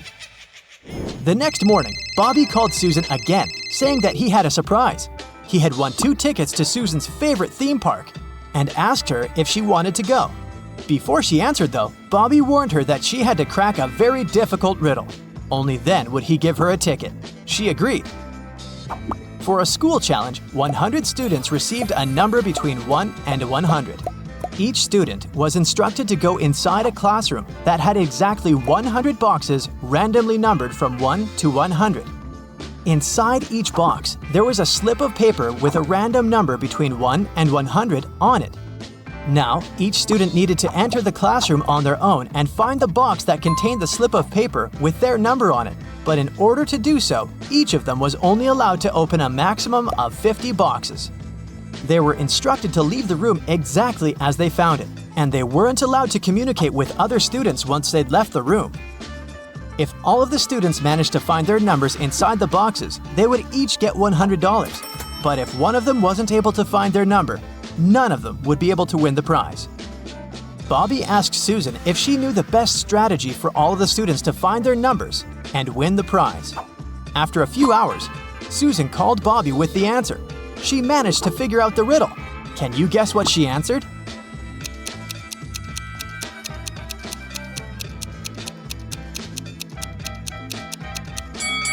This riddle isn't obvious, but let's see how it works. If each student searched for their numbers randomly, they would each have a 50% chance of finding the box with their number inside. This is because there were 100 boxes and they were allowed to look inside 50 of them. However, the probability of all of them finding their own number following this random strategy is absurdly small. So, to increase their chances of collectively finding their numbers, they would need a better approach. The students could use something called the loop strategy. After entering the classroom, they should go directly toward the box that has their number on top of it. The number inside probably won't be their number, but that's okay. They should check the number inside the box and go look for the box with that same number on top of it, and so on and so forth. They should keep doing this until they find the paper with their number on it. This strategy means there's more than a 30% chance of the students finding their numbers and winning the prize. It's not a huge probability, but hey, at least they'll have fun trying to figure it out. One afternoon, Susan found her father, Frank, in the living room. Frank was a private investigator and he had just received a message revealing the address of the town's most dangerous criminal, Dirty Jack. He decided to go check the area, even though he didn't know what the criminal looked like. The address turned out to be an old warehouse. When he busted inside, he found 4 people sitting at a table. They were a carpenter, a truck driver, a mechanic, and a firefighter. Without any hesitation, Frank arrested the firefighter. How did he know it was the criminal?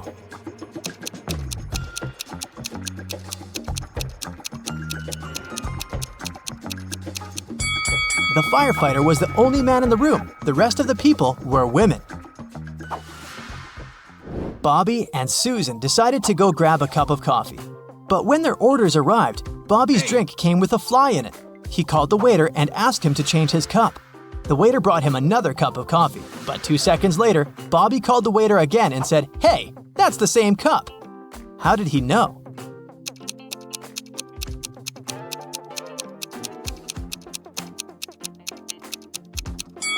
Because Bobby had already put sugar in his coffee. And when he tasted the new drink, it already had sugar in it. Susan and her family went on vacation to their country house, but unfortunately, it was raining heavily. It kept raining for 13 days. When it rained in the morning, the afternoon was beautiful and clear. And when it rained in the afternoon, the next day was blessed with a clear, sunny morning. Overall, Susan's family experienced 11 nice mornings and 12 nice afternoons. Can you find out the total number of days they spent in the country house?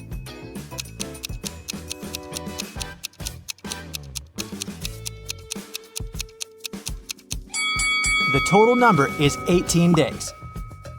Here's how you can figure it out. Let's call clear afternoons X, clear mornings Y, and periods of time with no rain O. This equation represents the number of days with rain, X plus Y equals 13. And here are the days with clear mornings, Y plus O equals 11. And this equation represents the days with clear afternoons, X plus O equals 12. If we solve these three equations, we'll learn that X equals 7, Y equals 6, and O equals 5. So the total number of days is 18. Bobby started his morning by jogging in the park near his house. When he returned, he got to know some very unpleasant news. Someone had stolen his car. He questioned 3 of his neighbors. Henry said, I've been playing video games for the past 12 hours and haven't left my basement. Rosie said, I'm a gardener. I've been planting daisies in the public area all morning, and I think I saw a suspicious man who opened the car using a knife. Jack said, I saw your car when I went out for groceries, but when I returned home, it was gone. Who's lying?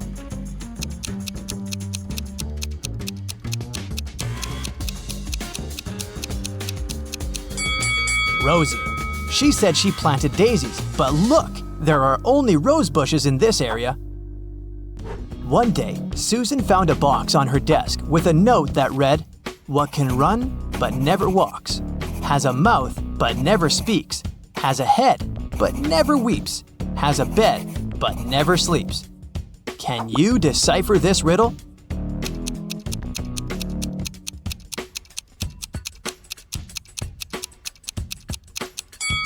The correct answer is a river. Aha! Today, Peter and Zach's dream has come true. They've bought a trailer. Now they're ready to begin their long-planned journey through mystical places all over the country to make their vlog. But first, they need to pack. There are 3 boxes, but the guys can only take one of them. Which box should they choose?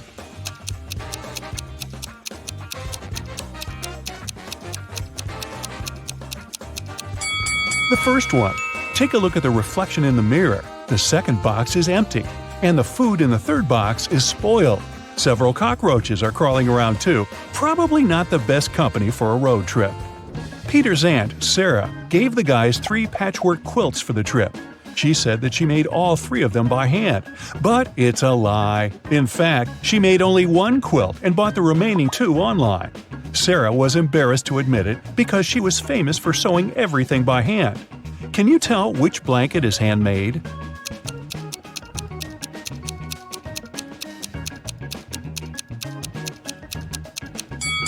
The third one. Look at this piece of fabric. It's identical to Sarah's skirt. She sewed these 2 items using the same material. Finally, Zach and Peter hit the road. They headed for the first spot. It was an abandoned library on a hill. Subscribers told the guys many ghost stories about this place. But our vloggers were skeptical and wanted to explore the building on their own. They walked around the library, recording videos and taking Polaroid pics. But they didn't meet any ghosts. When they returned to the trailer and looked through the pictures, they freaked out and locked all the doors. They left this creepy place as soon as possible. What scared them so much?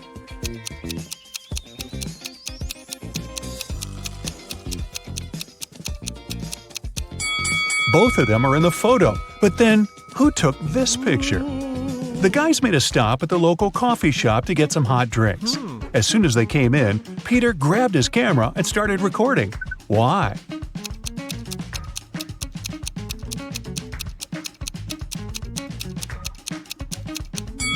Here's a ghost. The guys ordered sandwiches, but the barista, Fiona, had to prepare online orders first. So she asked the guys to wait for their food for a while. Fiona cut 1 loaf of bread into 4 pieces in 12 seconds. How much time does she need to cut the same loaf of bread into 5 pieces?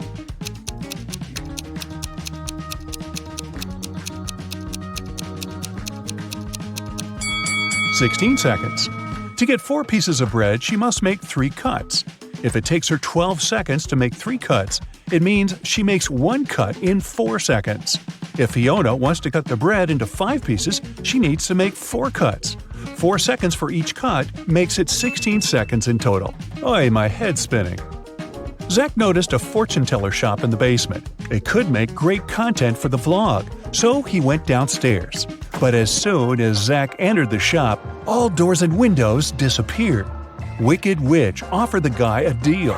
She had 2 identical cards. One of them had escape written on it, while the other said marry me. Zach could pick only one card. If he got the escape card, he'd be free. And if he picked the marry me card, he'd stay with this creepy witch forever. The witch didn't want him to have a chance to escape, so she wrote marry me on both cards. Zach anticipated that the witch would do so, but he still managed to win and escape. How did he do it?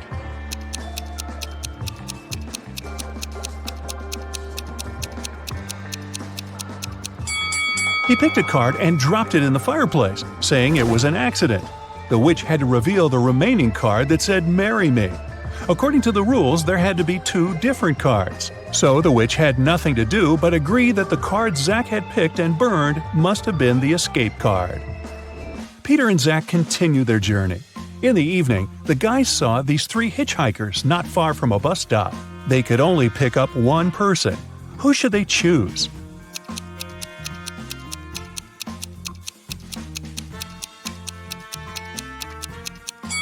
This pretty girl is a werewolf. Hey, look at her toes. She has already begun to transform because it's the full moon. And this harmless-looking elderly lady is a runaway criminal. Take a look at the poster hanging at the bus stop. It's her portrait. As for the guy, he looks pretty harmless. Yeah, his clothes are indeed stained with something red, but that's just some paint because he's an artist. Look, there are art supplies in his backpack. The artist, whose name was George, told the guys about another interesting, mysterious place. The locals called it the Haunted House. 1 week ago, George heard strange screams coming from inside. He went to check the house. A minute later, he ran away screaming. What scared him so much?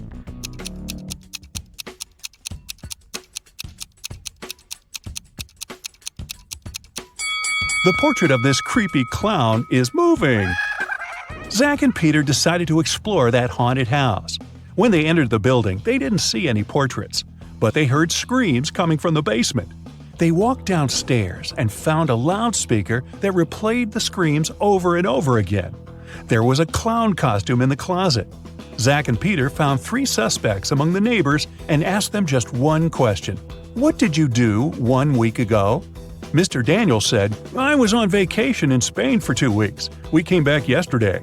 Jessica said, I have very sensitive skin. I wouldn't spoil it by wearing a clown mask.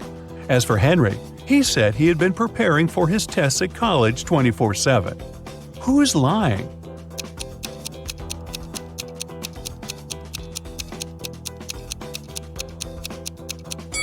Jessica. Zach and Peter didn't say anything about the clown, but she started making excuses anyway. The guys arrived at the local hospital to film an interview with a famous professor, Dr. Thompson. But first, he had to help 4 people. Kyle complained, I'm misophonic. I wash my hands 100 times a day. Kelly explained, I'm afraid of heights. I can't even ride a bike.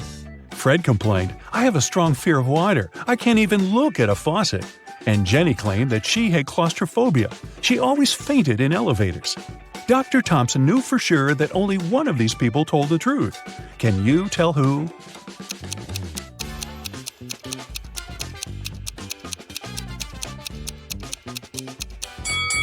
Fred can't be afraid of water. He has an aquarium with fish in his house. Jenny lives in a tiny van, so she can't have claustrophobia. And Kyle's apartment is too messy for someone who has a fear of dirt and germs. So it's Kelly. She sleeps on the floor, which is normal for someone with an abnormal fear of heights. Next stop, creepy caves. Zach and Peter went to see ancient ruins in the middle of the woods. Many people had disappeared there. The guys heard weird screams coming from the cave, ran toward the sound, and got lost. Suddenly, they saw 3 tunnels. The first tunnel was filled with fire. A hungry vampire was waiting in the second tunnel. And the third tunnel was filled with poisonous apples. Which way should they choose?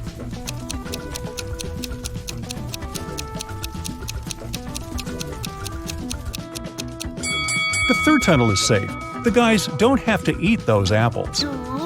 After their epic adventure in the cave, Zach and Peter went to the supermarket to buy some groceries. I'm guessing the apples made them hungry. Can you see a ghost in this room?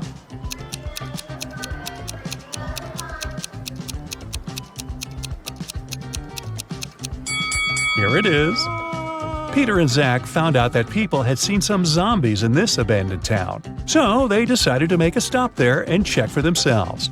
The town looked empty. The guys were very disappointed, but suddenly a crowd of hungry zombies popped out of nowhere and started chasing them. The guys ran into a hospital and locked the door. Zombies began breaking the door down. Luckily, a helicopter with a rescue team arrived quickly. It was going to land on the roof. Zach and Peter needed to get there as soon as possible. Help them find the shortest way.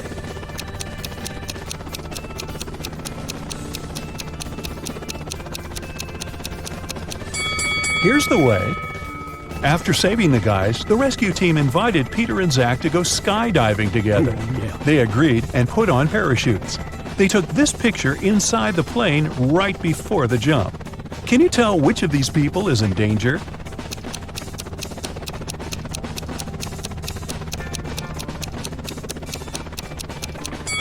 This man over here, he's wearing a regular backpack instead of a parachute. The guys made a stop on the shore of a famous, mysterious lake. They went fishing. Suddenly, a mermaid jumped out of the water and dragged Zach into the lake. Peter jumped into the water to rescue his friend. Finally, he found Zach wrapped in seaweed on the rocks in the middle of the lake. 3 mermaids had gathered around Zach and were singing their songs. When they noticed Peter, they said, "We'll set your friend free if you guess which one of us is not a real mermaid." Can you help the guy?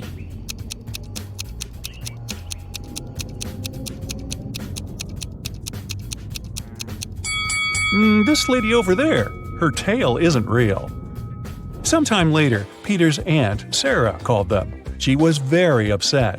She found out that she had left her diamond ring in the guy's trailer. Peter found the ring and said, "No worries, we're going to send it back to you." But there was a problem.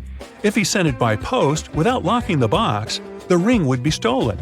Both Peter and Sarah had some locks, but neither of them had the key that would open the lock of the other. Still, they managed to make it work and Sarah got her ring back. How did they do it?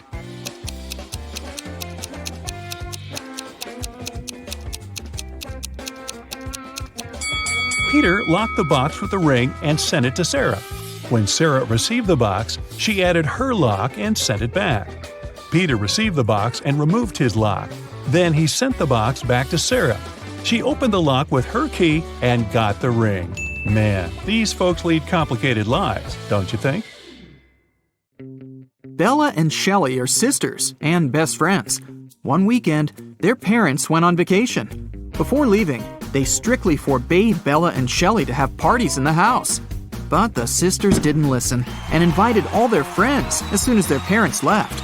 After the party, the entire house was a mess. So, Bella and Shelly hired a cleaning lady to get rid of any evidence of the party. When their parents arrived home, their mother, Jessica, began to yell, "I told you, no parties in this house!" How did she know?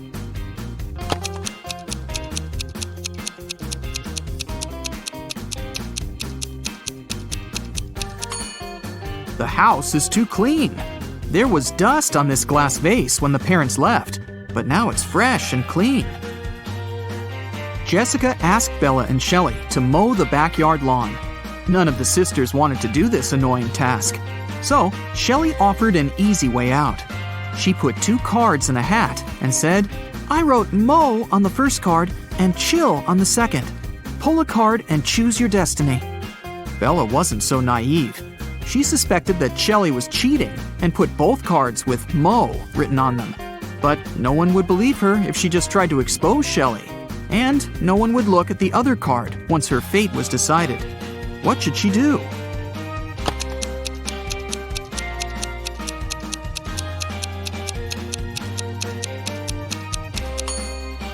When asked to draw a card, Bella should pick any and destroy the paper without looking at it. In this case, to decide her fate, they'll have to look at the other card, which also says mow. And this will mean that Shelly should mow the lawn. Over a cup of tea, Bella bet Shelly $10 that she could convert her $50 into $100. Do you think Shelly should accept the bet?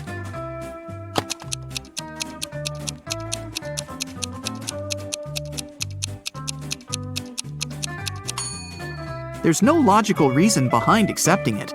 If Bella isn't able to convert the money, she'll lose the bet. But she has only $10 to lose. Meanwhile, Shelly is supposed to be giving her $50 from her wallet. Thus, even if Shelly wins the bet, she'll still lose $40. Bella and Shelly have a certain number of candies. If Bella gives one candy to Shelly, they'll have an equal number of candies. But if Shelly gives one candy to Bella, then Shelly will be left with half the number of candies that Bella has. Can you find out the number of candies they have right now?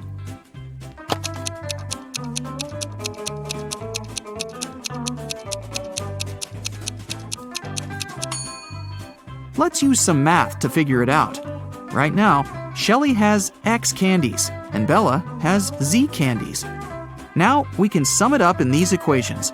X plus 1 equals Z minus 1.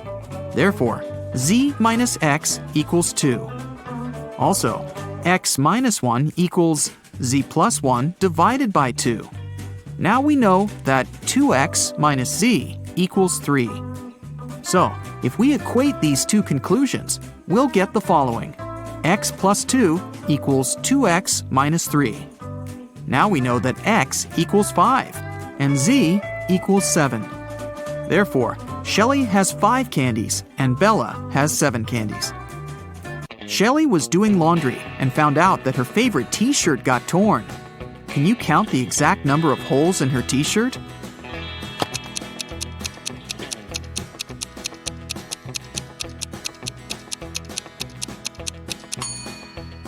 The answer is not 3 or 6, which most people must be guessing. The correct number of holes is 10.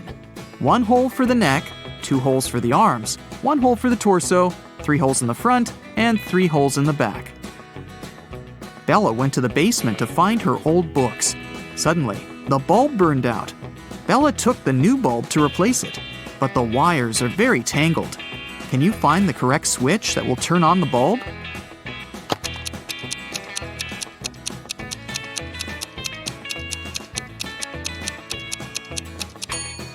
It's the red switch.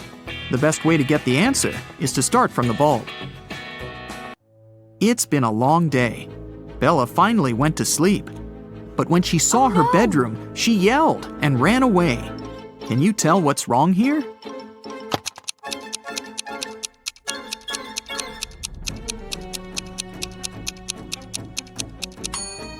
Did you notice this zombie? Bella ran to the living room and shut the door. Is she safe here?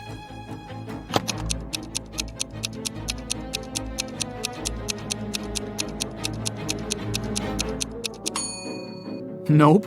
Take a look at the mirror. Some stranger is inside the room. Bella and Shelly went hiking with their friends. 4 of them went into a completely empty lake. And then 8 people came out. How is this possible?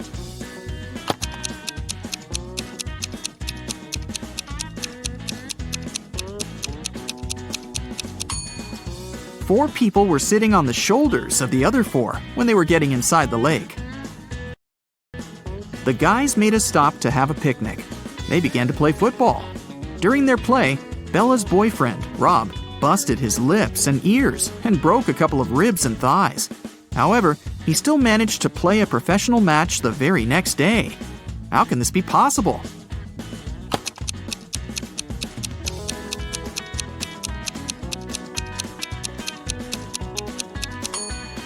Rob knocked on his food plate accidentally while playing. He had pig lips, ears, and ribs, along with chicken thighs. When he knocked on his plate, he busted his food. On the way home, the guys went through a field. They saw a cow. It walked 30 feet north, 30 feet east, 30 feet south, and finally walked 30 feet west. All this time, where was its tail pointing? Can you solve this mystery?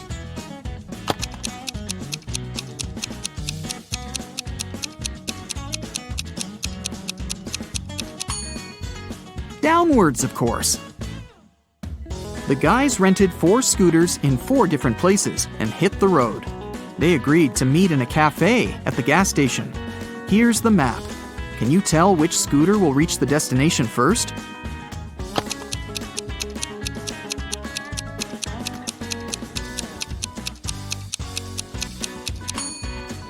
The third one.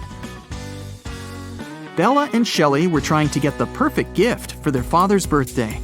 Finally, they found this beautiful vintage watch, but they couldn't afford it. The seller offered them a deal.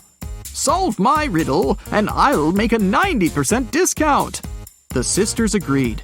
The seller took out a $50 bill and asked, "What's the easiest way to double my money?" Can you help them solve this mystery?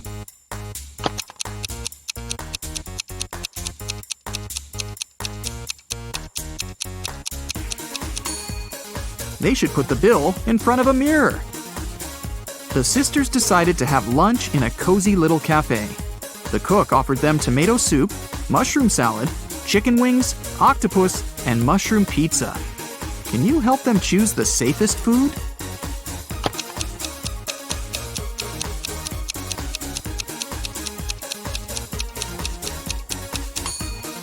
There are mirror shards in these chicken wings. Probably not the healthiest option. I'm pretty sure those mushrooms are poisonous too. This octopus is still alive, and this soup must be several weeks old. So, Bella and Shelly should choose the mushroom pizza. After lunch, the local barista offered the sisters free coffee if they managed to solve his tricky riddle. Here's the task. Name a 10-letter word in English that can be typed using only the top rows of your computer keyboard. Can you help the ladies get their free coffee?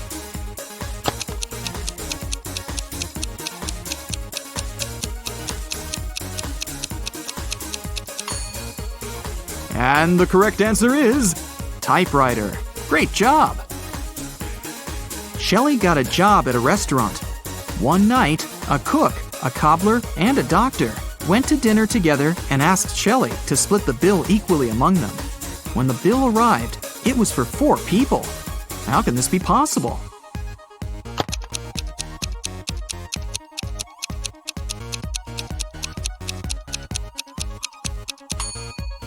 The 4th person was the knight. It was just misspelled as night. Shelly and Bella were walking down the street. Suddenly, they saw this creepy shadow. Can you guess what's going on here? Should they be worried?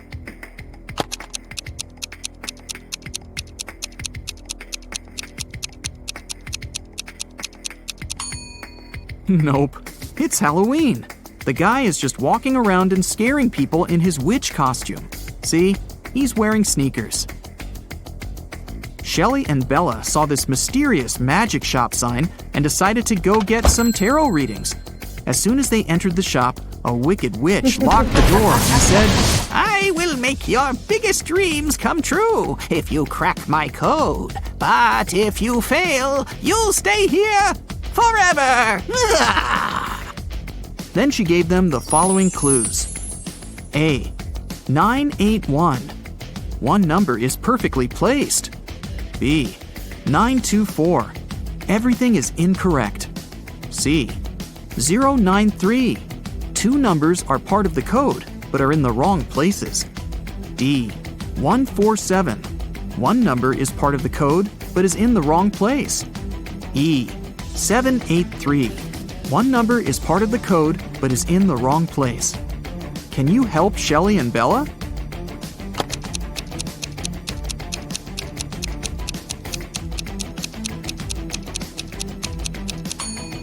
From clues A and B, we learned that 9 is not in the code. It also means that 8 or 1 is in the code for sure. According to clue B, we know that 9, 2, and 4 are not in the code. From clue C, we know that 0 and 3 are in the final code. Clue E tells us that 7 and 8 are not in the final code because we already know that 3 is. And clue D tells us that 1 is also in the code because 4 and 7 are not. So, the correct code is 301. The witch has fulfilled Shelly and Bella's wishes. They wanted to thank her and decided to prepare her favorite drink from a recipe book. Unfortunately, the last ingredient was encrypted.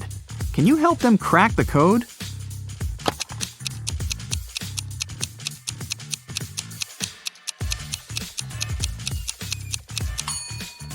They should add a tear of a triton. After visiting the witch, Shelly met a handsome guy, Tom. They had a perfect date. Shelly couldn't believe that he was real. She thought it was an illusion created by the witch's spell. So she decided to test the guy's logical skills. She showed him this list and asked just one question. What do these words have in common? Can you help Tom?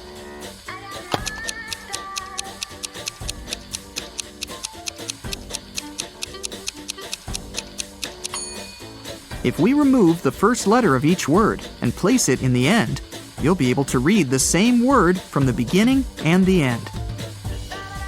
Can you figure out the next number in this sequence?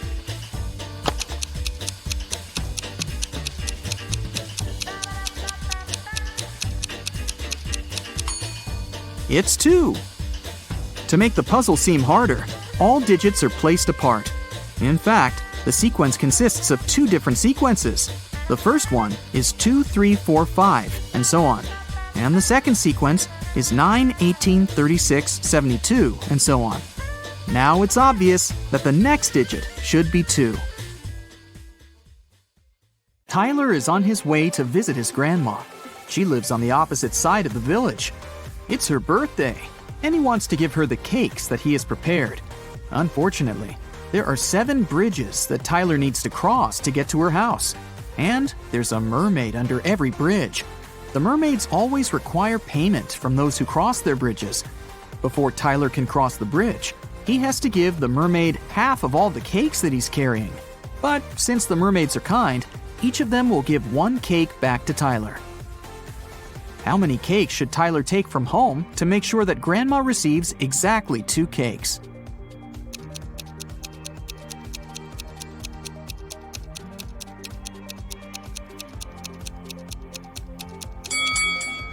Two.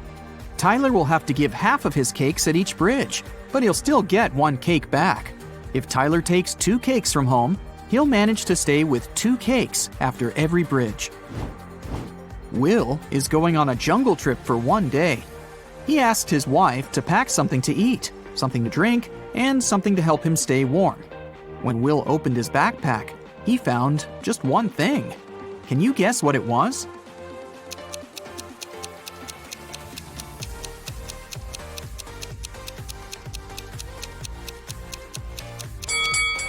A coconut. Will can drink coconut water. He can also eat the coconut meat. And finally, Will can use the coconut peel instead of wood to warm himself up. Nina decided to play a quiz game. She kept asking the same question to everyone she met, and each time she got a different answer. Can you guess what the question was?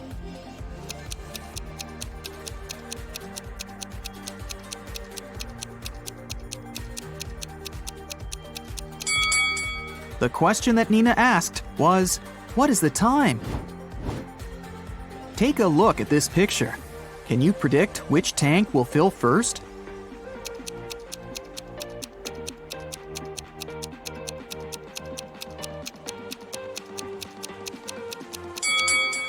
Tank 5. The connection between Tank 5 and Tank 2 is blocked. So the water will move into the 5th tank from the first one. But it won't go to Tank 2. Therefore, Tank 5 will fill up first. What about this complicated structure? Can you tell which of the tanks will fill first?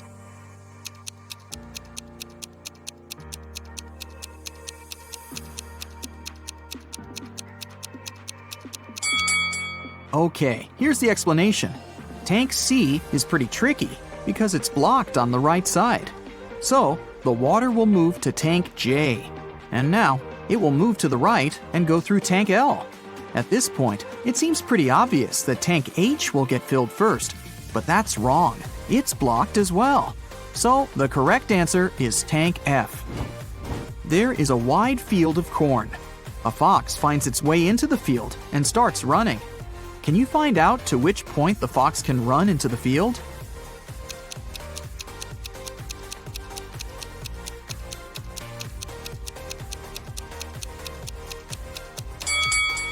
The fox can only run to the middle of the field. After that midpoint, the fox will actually be running out of the field. Stacy is a weather forecaster. It's raining today at 11:57 a.m. Can you help her figure out the chances of sunny weather in 72 hours?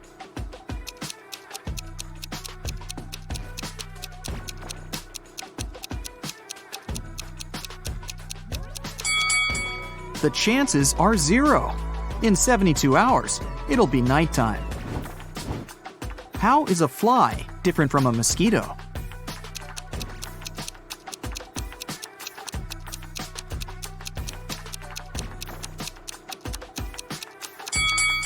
A mosquito can fly, but a fly cannot mosquito. This is Rick, and these three ladies are Melanie, Meg, and Millie. Melanie loves strawberry ice cream. Meg loves blueberry ice cream. And Millie hates ice cream. Can you find Rick's wife among these women?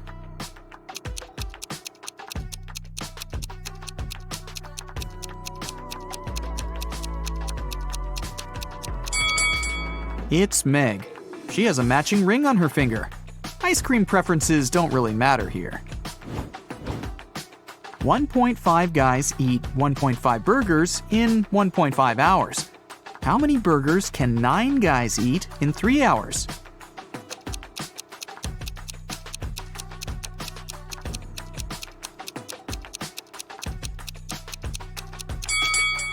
More hours mean more burgers, and more guys mean more burgers. The time was doubled to 3 hours, and the number of people rose 6 times. Therefore, the number of burgers will be 18. Take a look at this arrangement. It consists of 15 matchsticks. How can you remove exactly 6 matchsticks to make 10?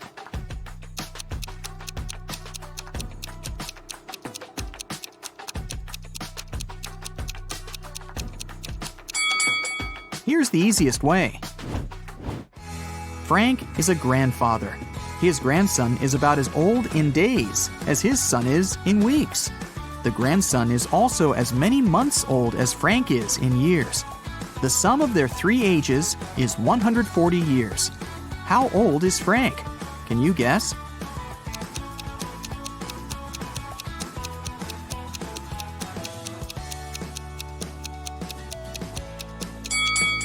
To solve this riddle, we need some calculations. Let's say the grandfather is A, the son is B, and the grandson is C. Since the total age is 140 years, we can make up the following equation. A plus B plus C equals 140. Also, the grandson is about as many days old as the son is in weeks, which can be expressed in this equation. 365C equals 52B. And finally, the grandson is as many months old as Frank is in years, so 12C equals A. Now we can put this information into one big equation and calculate the final result. 12C plus 365C divided by 52 plus C equals 140. 624C plus 365C plus 52C equals 7280. 1041C equals 7280, so C equals 6.99. Since the task said that the grandson was about as old in days as his father in weeks, we can round up that number to 7. Therefore, Frank is 84 years old, and his son is 49. If you multiply all the numbers on your phone, what number will you get?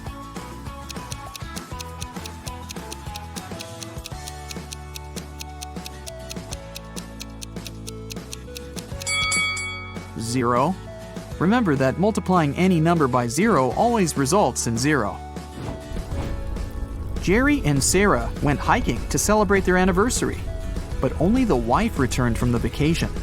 She went to the local police office and said, Jerry got lost in the woods while I was sleeping in our tent."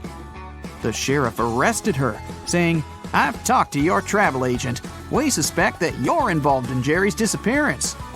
Sarah didn't inform anyone about the trip. Why did the agent and the sheriff decide that she was guilty?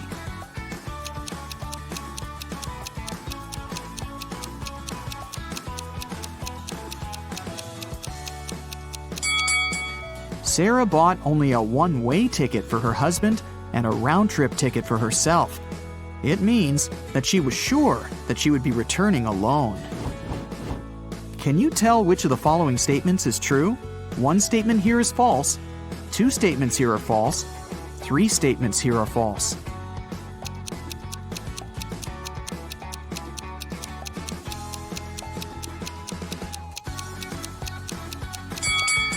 The second statement is true.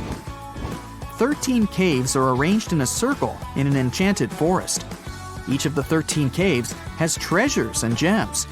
Every day, the cave's guards can move the treasure to an adjacent cave or can keep it in the same cave.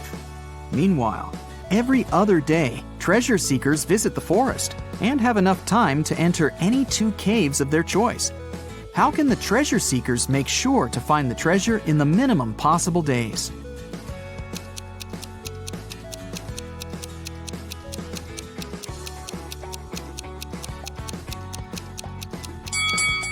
One of the treasure seekers should move clockwise every day, and one of the treasure seekers should move counterclockwise. This way, they'll find the treasure in a minimum of 7 days. Alice was sitting in her hotel room. Suddenly, she heard a knock on the door. She opened the door and saw a creepy woman standing outside. The woman said, "Oh, I'm really sorry. I thought this was my door." Then she walked through the corridor to the elevator. Alice didn't know the woman. She locked her door and called the hotel security. Alice asked them to arrest that woman. Why did the woman seem suspicious to Alice?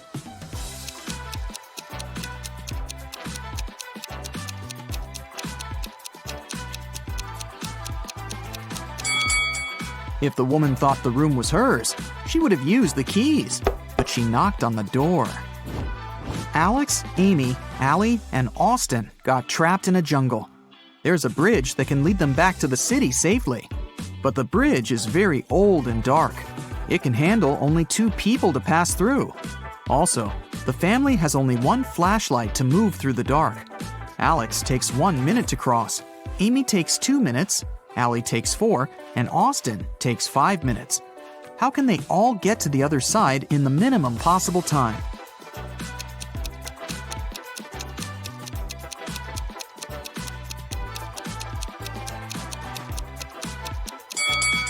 Here's what they've got to do.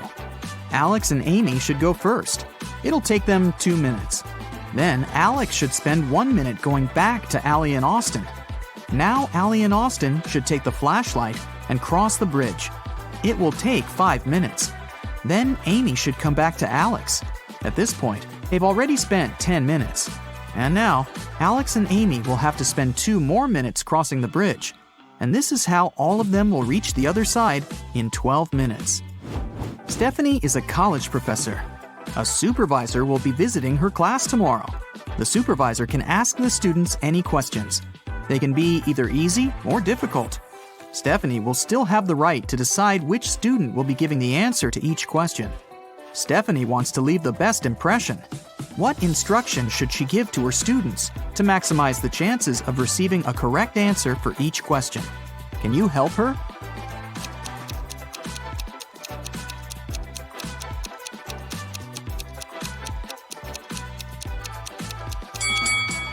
This task is pretty easy.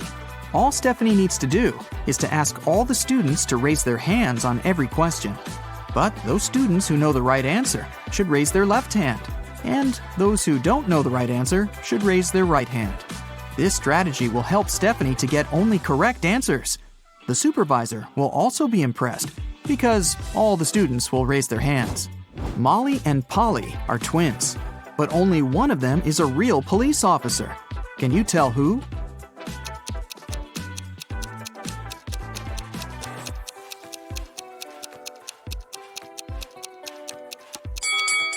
Molly. There's a camera filming Polly because she's an actress.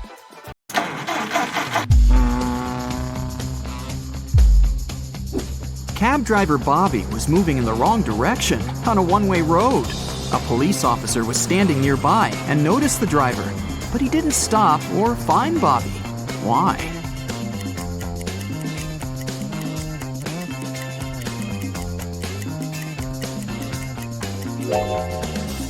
Because Bobby was going on foot. We've never mentioned that the cab driver was driving the cab, so this makes perfect sense. Bobby arrived at the local car service. He decided to give his car 3 coats of paint. Can you guess which coat would go on first?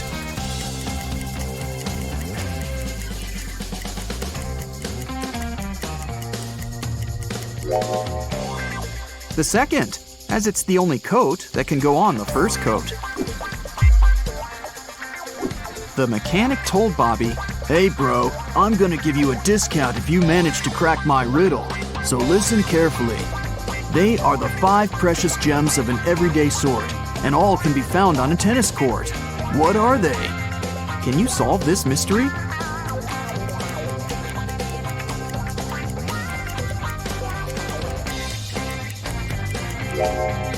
And the correct answer is the vowels A, E, I, O, and U.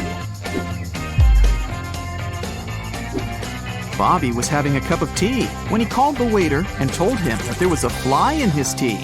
The waiter took away the cup and brought another one. But 2 seconds later, Bobby called the waiter again and said, "Hey, that's the same cup of tea." How did he know?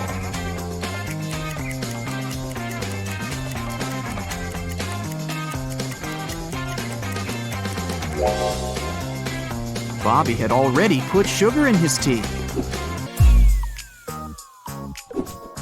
Bobby's friend Bill joined him during lunch and offered a bet. "If you solve my riddle, I'm going to pay for food. But if you fail, you're the one to pay." Bobby liked riddles and agreed.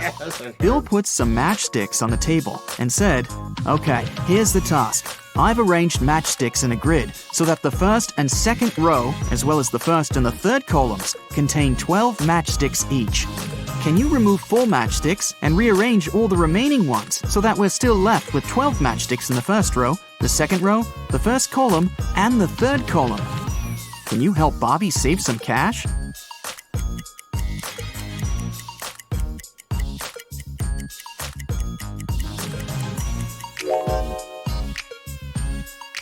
Here's the solution.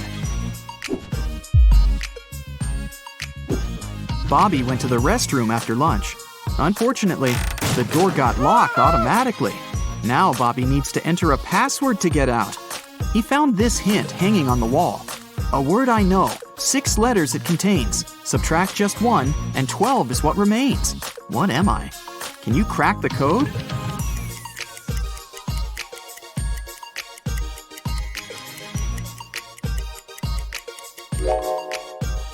The correct answer is dozens. Bobby was visiting a historical museum. He entered the wrong door and got stuck in a creepy dungeon. There, he found a sufficient supply of buckets filled with food, medicines, and drinking water for a week. But Bobby didn't want to stay there that long. He searched for ways out and found these 3 doors. A hungry bear and a cub are hiding behind the first door. The second door leads to a wall of fire, and the third door leads to a lake filled with crocodiles. Can you help Bobby choose the right door?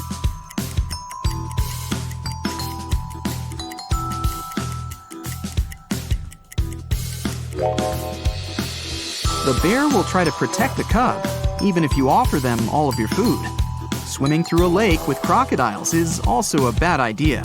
But Bobby can distract the crocodiles with food and use water from the lake and the bucket to fight the fire.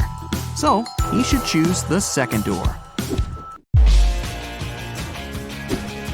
Bobby found out that his favorite rock band was playing a private concert for VIP clients in a luxury club. He decided to sneak inside the club through the backyard. But unfortunately, Bobby faced a strict guard behind the door. He refused to let Bobby in without a password. Can you help Bobby figure out the password?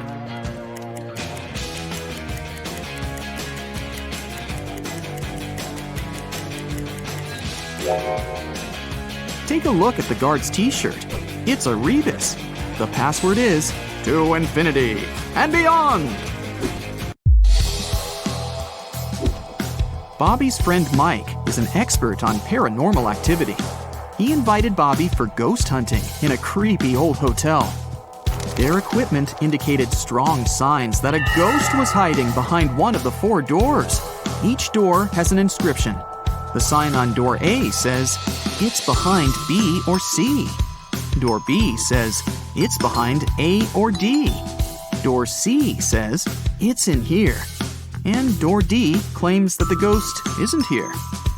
Mike's psychic powers have told him that 3 of the inscriptions are false and 1 is true. Can you guess which door leads to the ghost?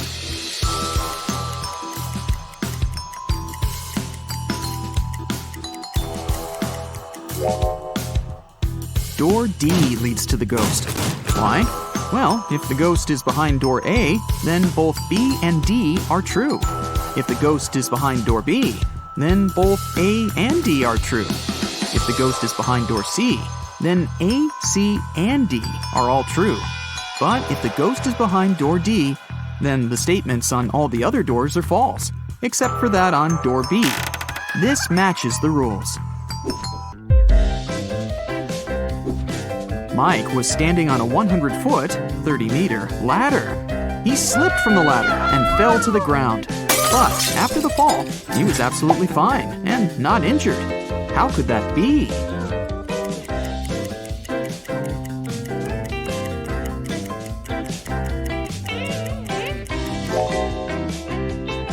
Mike was standing at the bottom of the ladder.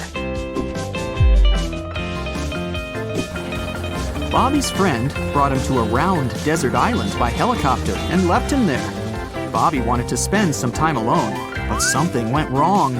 He met a lonely lion. Bobby and the lion are standing on the island that measures 1 unit in radius. Both of them can effortlessly run at the speed of 1 unit maximum. Let's suppose that the lion is very hungry. Will he be able to eat Bobby? And if yes, how long can Bobby survive on the island?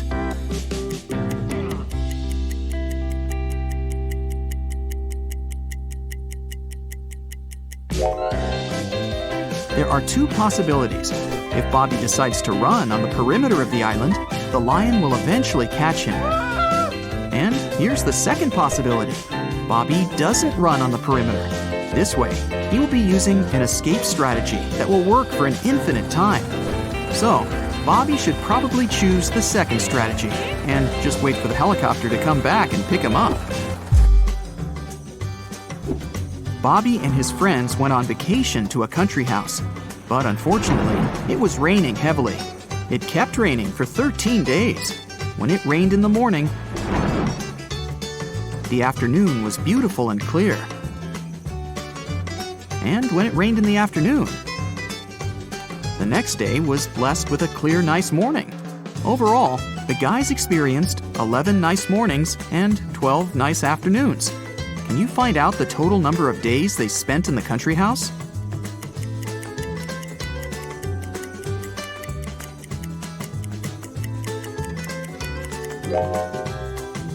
The correct answer is 18, and here's why.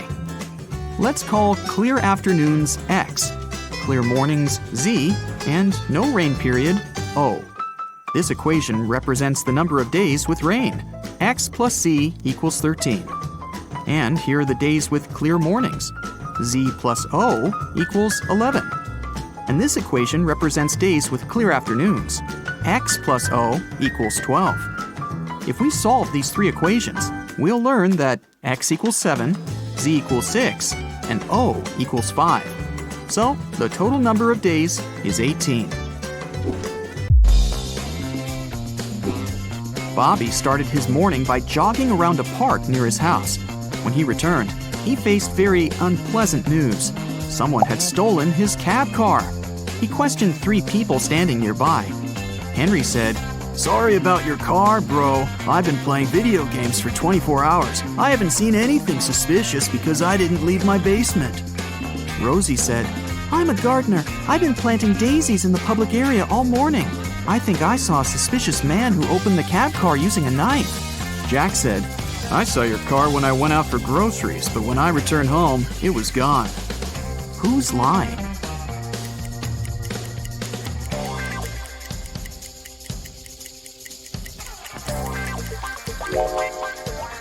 Rosie. She said she'd planted daisies, but there are only rose bushes in this area. Police Officer Frank received an anonymous text message.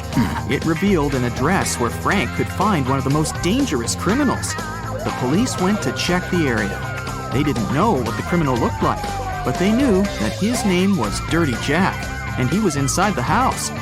The police busted in on a carpenter, a truck driver, a mechanic, and a fireman. All were playing poker. Without any hesitation or communication of any kind, they arrested the fireman. How did they know that he was the criminal?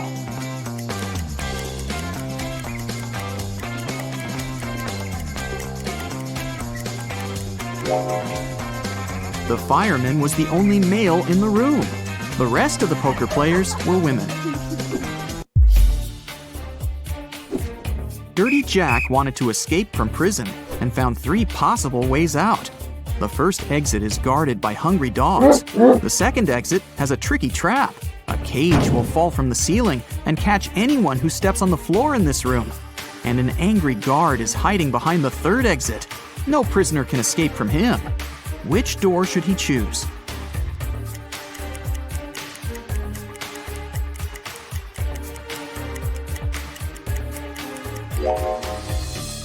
The second one. He can throw his boot to activate the trap and then just walk around it.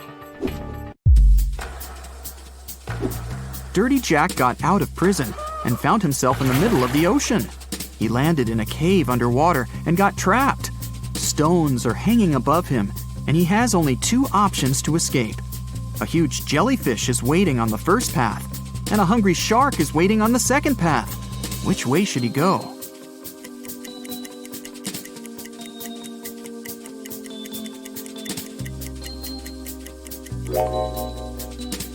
Dirty Jack should choose the second option. Take a closer look. This shark has a Go Vegan tattoo. Therefore, it won't hurt a human. So he can easily climb up through the hole in the cave above and escape. What will be the resulting figure if we fold this open cube?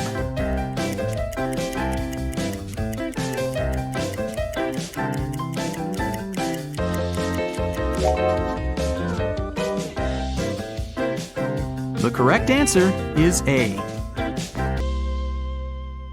Betty has a sister, Amy. Gail is Betty's mother. Meanwhile, Dan is Gail's father and Samantha is Dan's mother. Can you figure out how Amy is related to Dan?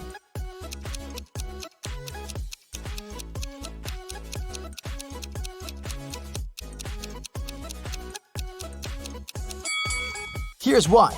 Amy is Betty's sister, and Betty is the daughter of Gail. Therefore, Amy is another daughter of Gail. We also know that Dan is Gail's father. Therefore, Dan is Amy's grandfather. Betty is going on a date, and she's a little late. Her boyfriend, Stan, is already waiting for her inside their favorite coffee shop. Can you find him?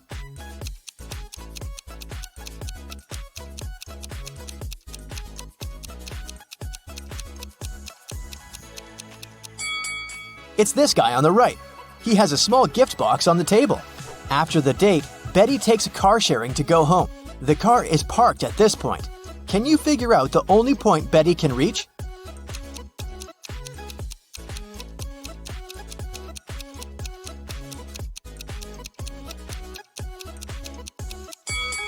If Betty takes this weird route, she can only reach point 3. One of the most popular mailing websites is facing a system error. That's why the passwords of some clients are changed. Betty writes a message to the company's representative. My password is altered. I'm not able to log in. The company replies, This time, your password is distinct and it has 8 letters, out of which 2 are the same as in your previous password. Betty replies, "Thanks, now I can log in." Can you figure out Betty's old and new passwords?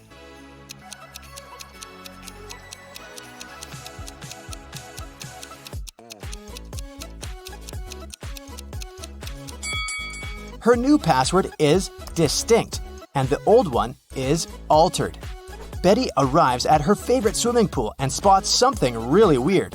Can you see it too?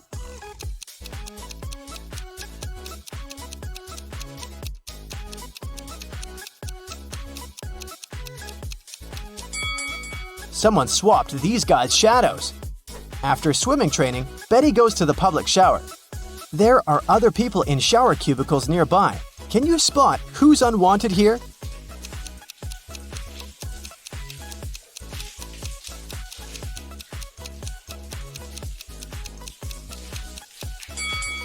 This person on the left should probably use the men's bathroom. He has only one shampoo bottle, while ladies usually bring a bunch of skincare products.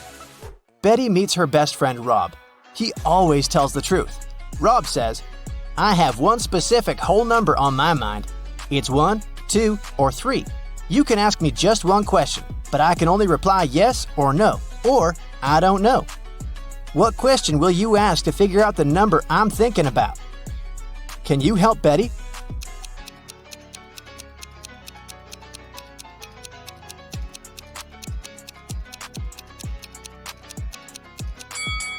She should say, I have one whole number on my mind. It's between 2 and 3. Is the number I'm thinking of smaller or equal to your number? This way, if Rob replies no, then the number is 1. If he replies yes, the number is 3. And if he replies I don't know, the number is 2. Betty got a job as a cashier at a movie theater. A group of her first customers approached the ticket kiosk. 4 mothers, 2 grandmothers, and 4 daughters. What's the minimum number of tickets they need to buy?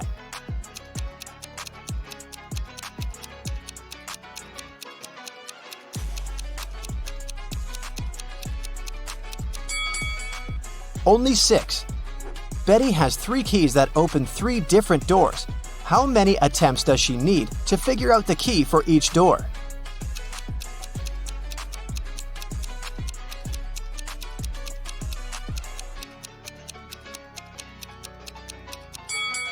Betty will need 6 attempts. First, she has to check the first key and spend 3 attempts for 3 doors. Then, check the second key, 2 attempts for the remaining 2 doors. And then, use the third key to open the last door. Betty enters the cafeteria and spots a thief right away. Can you see this person too?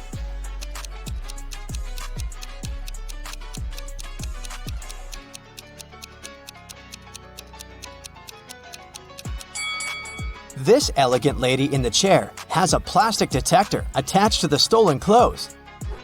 Someone robbed the movie theater. Betty calls the police and they arrest 3 suspects. Officers check the guys' passports. Can you spot a fake ID?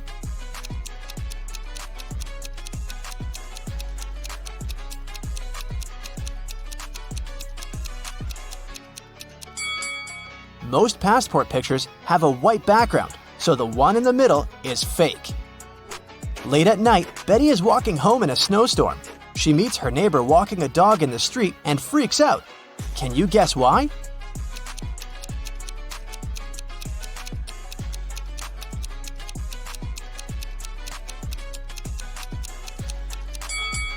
The dog leaves footprints from only 2 paws.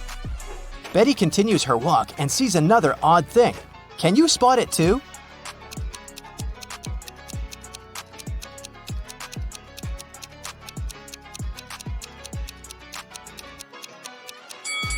It should be the moon, not Saturn. Betty enters her apartment building and meets 3 neighbors in the elevator. One of them is a werewolf. Can you guess who?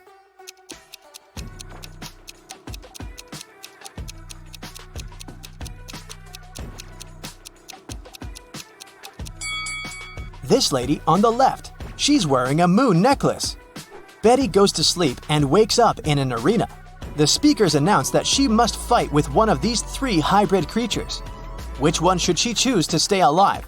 A polar bear with a head of a tiger, an elephant with a wolf head, or a hybrid with a face and body of a huge squid and the legs of a human?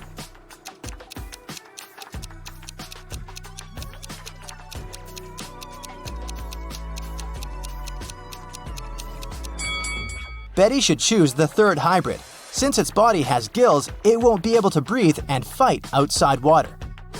After the fight, Betty gets an invitation to meet the major investor of this competition, King Harold. She enters a big, beautiful hall and sees 6 people sitting in front of her. They're wearing the same outfit and look very similar. It's very hard to tell who's the real king here. But after a couple of minutes, Betty approaches one of them, bows, and says, Nice to meet you, Your Majesty. how did she know who's the real king?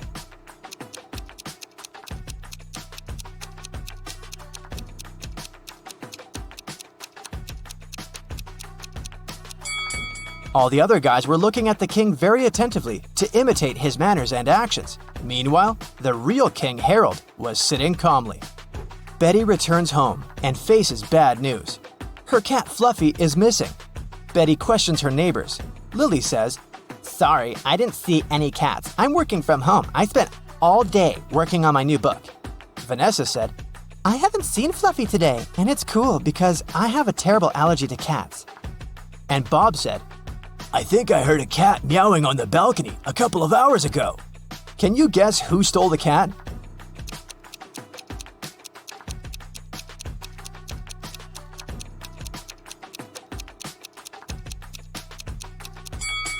Nobody. Fluffy's been hiding under Betty's couch all this time. Betty's boyfriend Stan lives just a couple of blocks away from her place. Betty calls him on FaceTime and invites him over. But Stan says, "Sorry, honey, I've just got home feeling very sick. I'd rather go to bed early." Betty yelled, Liar! and hung up. Why?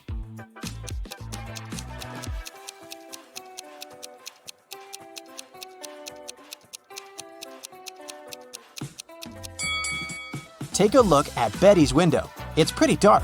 Stan lives only 2 blocks away, but there's a bright blue sky in his background, which means he's definitely not at home. Betty makes a beautiful sandcastle and then lies down. She falls asleep. In a while, Betty wakes up and sees that someone has ruined her castle. She asks 3 persons hanging out nearby, Who did it? Kelly replies, "I like your castle and took a couple of pictures for my social. Then I left to get some ice cream. When I came back, I saw the castle was completely ruined." Olivia said, I'm sorry, I was swimming far from the shore. When I returned to the shore, I didn't notice any castles. and Tom said, "Sorry, lady, I don't see anything because I'm blind. The wind must have destroyed your castle. You shouldn't have to make it 5 stories high." Can you spot a liar?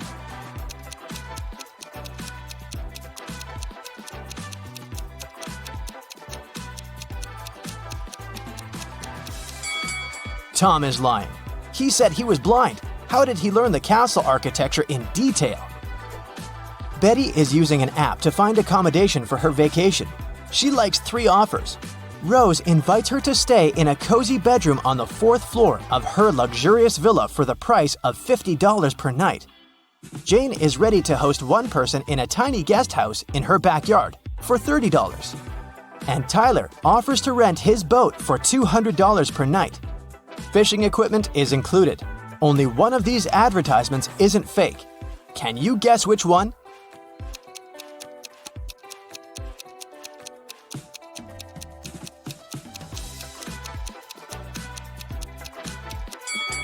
This villa is 3 stories, and Tyler's picture is hanging on the pier. He's a runaway thief. So, Jane's guest house is the safest option for Betty. Okay, I'll show you 2 profiles. Your task is to guess which of the 2 is fake. Let's start. Which profile is fake?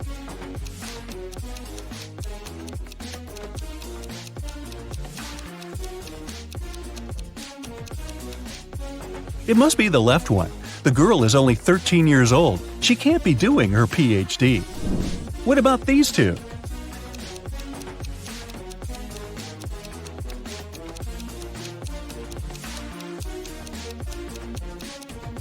The person on the right was born on February 29. It's fine, this date does exist, but there was no February 29th in 1985 because it only occurs every 4 years. So the profile on the right must be fake.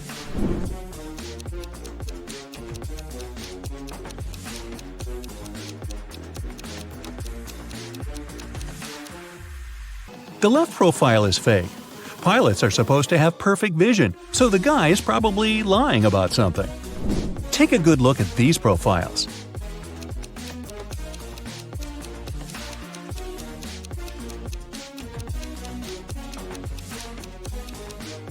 Okay, Panem and Narnia are two fictional places, so I'd say the left profile is a fake one. What can you say about these two?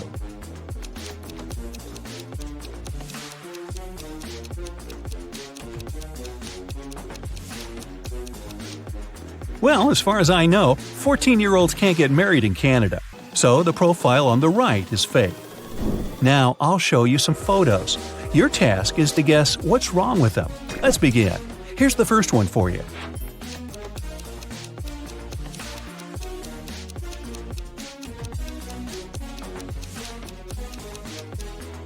Look, this train is transporting a modern car, but it's the Wild West. There were no cars back then.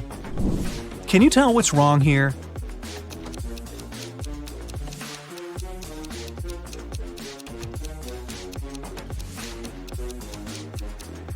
It's medieval times, but look, there's a 10-story building in the background. What about this picture? Do you see anything strange?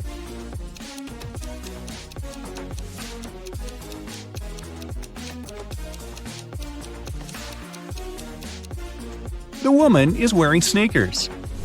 Now look closely. What seems odd here?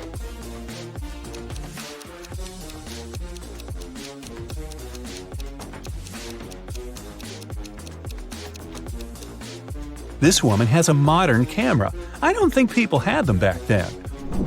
What do you think about this photo?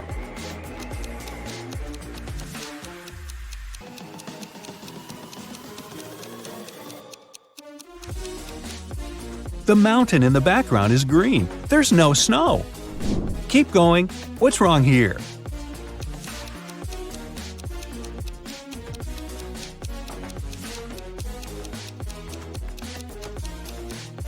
Look, that guy in the back, he's wearing sneakers. Not the best thing to be wearing to a ball. Plus, this kind of footwear didn't exist back then. Be very attentive. Can you spot an odd detail here?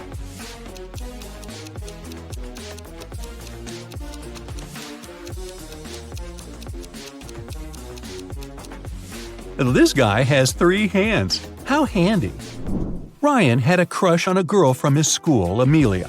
Once, he got a note from her saying that she liked him. So Ryan decided to write her back and ask her to prom. Unfortunately, he didn't remember which desk was Amelia's. There were 2 possibilities. Can you tell which desk is the one he needs?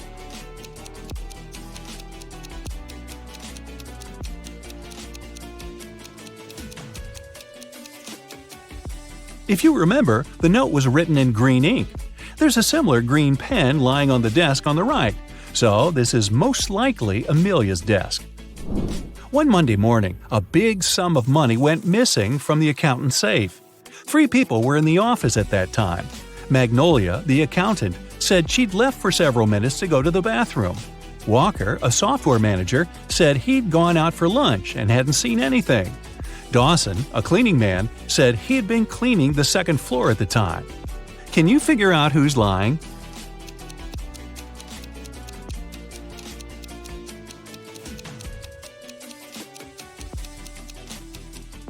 It's Walker. He said he had been on his lunch break, but it was still morning at that time. Tessa works in a clothing store in the suburbs. She doesn't usually have many customers. One day, she only had 3. The first person got a belt and a purse, the second got a dress, and the third customer got a hat. One of them was a criminal, and Tessa reported them to the police. Who is the criminal, and how did the girl understand it?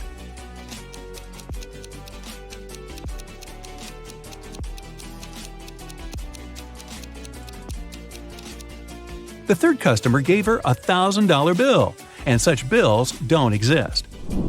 During her winter vacation, Serena went to the spookiest house in the neighborhood by herself. That was a mistake, because once she entered, the door got locked behind her. She saw 3 ways out. Behind the first door, there was a huge venomous spider. Behind the second door, there was a brick wall. Behind the third door, there was a huge lake. Which way should she opt for?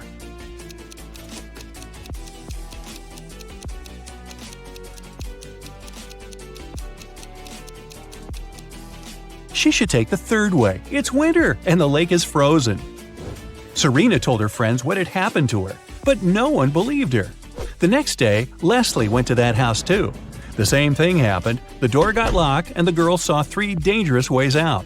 A fire was raging behind the first door. Behind the second door, there was an angry ghost. If she opened the third door, a huge chunk of glass would fall down on her head. Which way should Leslie choose?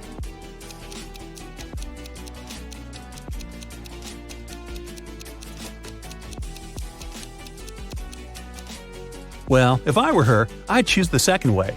Ghosts, even angry ones, can't physically harm you. They can only freak you out. Now, look at the pictures I'll show you and try to find the odd image.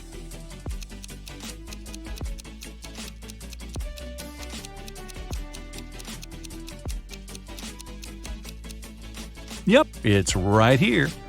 Another one for you. Be very attentive.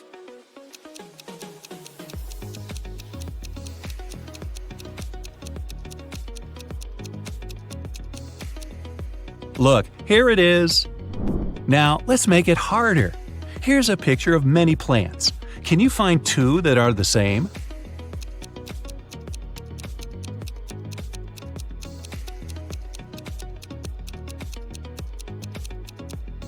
Here's one. Here's the other. Can you find 2 similar images here?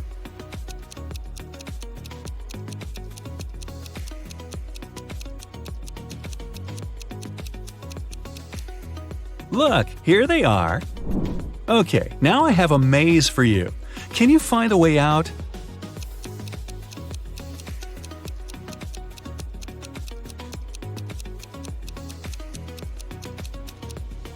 Right, that was amazing. Here's another puzzle for you. Help A find her way to her best friend B.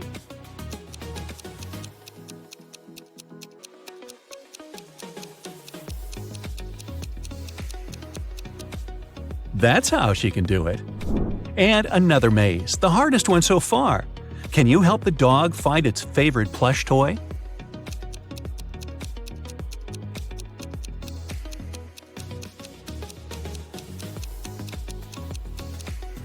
Here it is.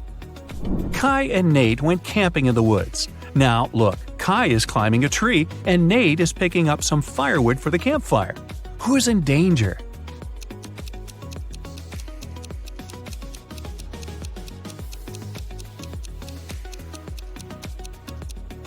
Nate. A bear is approaching him. The guy should be very careful. Ella and Grace are late for school, so they're taking a shortcut. Ella chose to go through the forest, and Grace decided to go across a frozen lake. Who is in danger?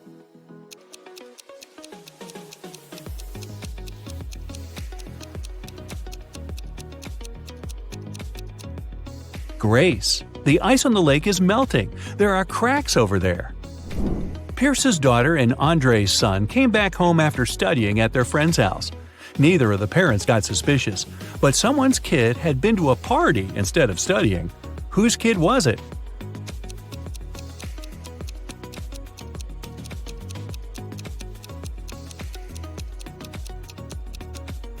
Andre's. Her son has a lipstick stain on the collar of his polo shirt. I'm guessing that was courtesy of Pierce's daughter. Gabriella and Emily are best friends. One of them is pregnant, and the other one just pretends to be pregnant to get some perks. Can you figure out which girl is faking?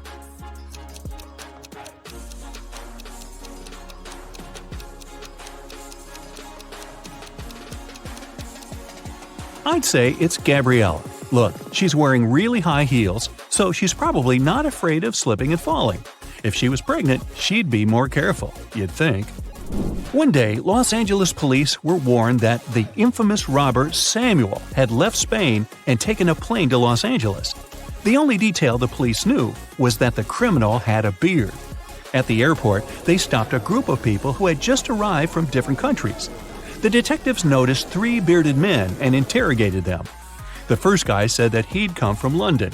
The second one said he'd arrived from Spain, but his name was Cristiano.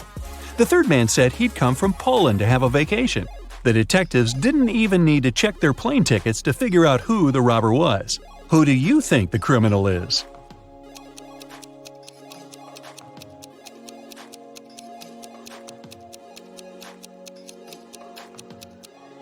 It must be the man who said he'd come from Poland. He's supposed to be on vacation, but he doesn't have any luggage with him. Leela called the police and reported that she had been robbed. She said that she had been in a restaurant's bathroom, fixing her makeup. Suddenly, someone came up to her and hit her on the head. The person had approached her from behind. That's why she didn't see what they looked like. But the police sent the woman home and refused to file the report. Why?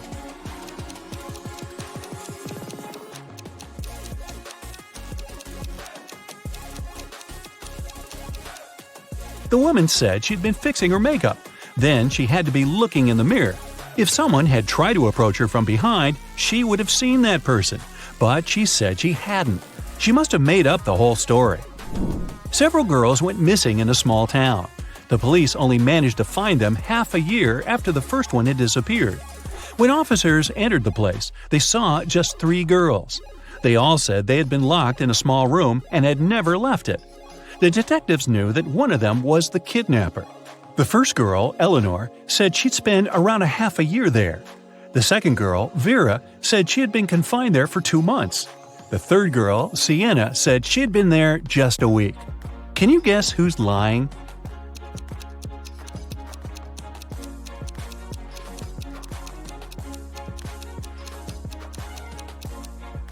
It must be Vera.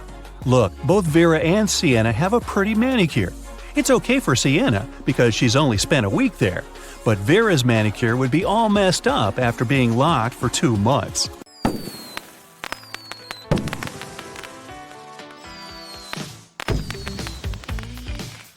Vicky has as many brothers as sisters, but each of her brothers has only half as many brothers as sisters.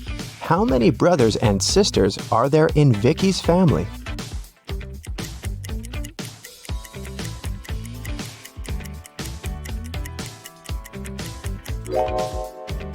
The correct answer is 4 sisters and 3 brothers. The key to solving this is to keep it simple. Just count the sisters and brothers in total and in terms of their own number of siblings.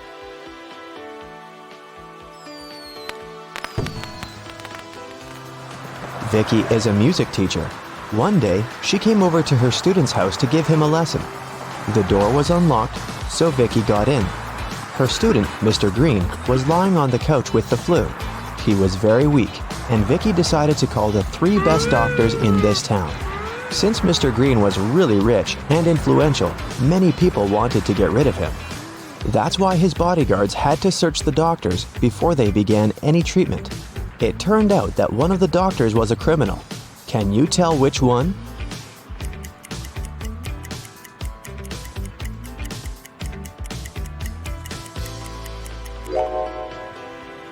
This guy. Why does he need an axe? Mr. Green got well and returned to his business duties. He runs a small company producing expensive diamond rings. On Friday, when the working week was finally over, he got a call from his bank. Mr. Green found out that someone had stolen all the money he had. He suspected that it might have been one of his employees, so he asked each of them what they'd been doing that day. Helen, the jeweler, said she always made 2 rings a day and showed all the rings she had made that week. Jesse, the sales manager, said that he had been busy meeting with the clients. And Amber, the cleaner, said that she'd been cleaning the office every day as usual, and she didn't notice anything suspicious. Who lied?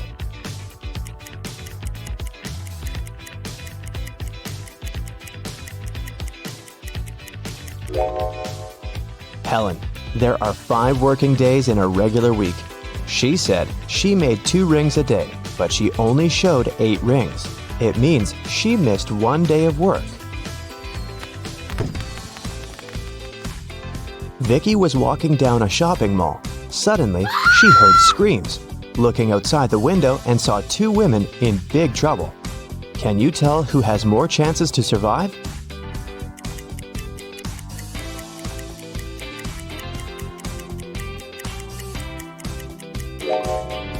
Look at this lady's hand. It's made of metal. She's a robot, so she'll more likely survive this adventure.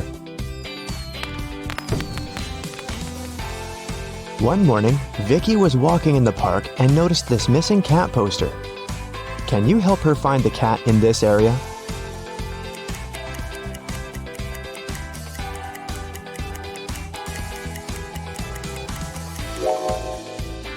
It's hiding in this old lady's bag. Vicky explained to the old lady that the cat had been missing, but the old lady refused to give the cat away so easily. First of all, Vicky had to solve her riddle. I can whistle, I can howl, I can scream, and I can whisper, but I don't speak. What am I? Can you help Vicky?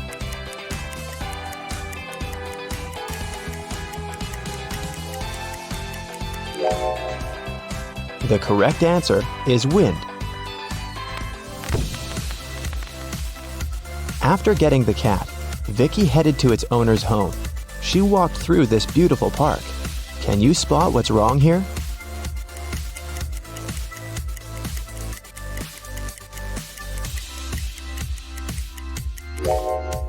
This bench doesn't have legs. It's literally flying in the air. Vicky brought the cat to its owner, Diana. She was very glad to get her pet back and invited Vicky for dinner. Vicky was very hungry and agreed. Diana served these 4 dishes with various foods, but only one of them is safe to eat. Can you tell which one?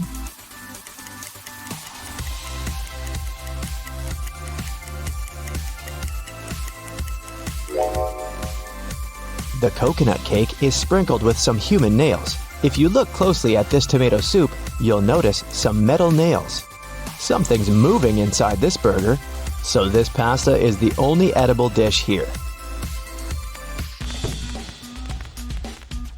After dinner, Diana made a confession. She was a real witch, but Vicky didn't believe in magic at all. That's why Diana offered her this deal. If you solve my riddle, I'm gonna use some magic to fulfill your biggest wish. I'm beautiful, up in the sky, I'm magical, yet I cannot fly. To some people, I bring luck. To some people, wealth. What am I? Can you help Vicky out?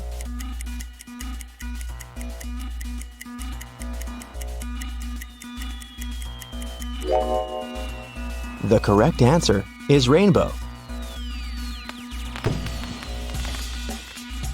Vicky has always wanted to become a famous singer. She received an invitation to a singing contest. Vicky sang beautifully and won first place. After the performance, she drank a glass of water backstage. After that, Vicky felt very sick. The contest manager called the ambulance. Doctors said that someone had poisoned Vicky. The police questioned 3 suspects and searched their bags. Lily said, I was crying in the dressing room. This contest meant so much to me. Jessica said, Who do you think I am? Singers should stand for each other.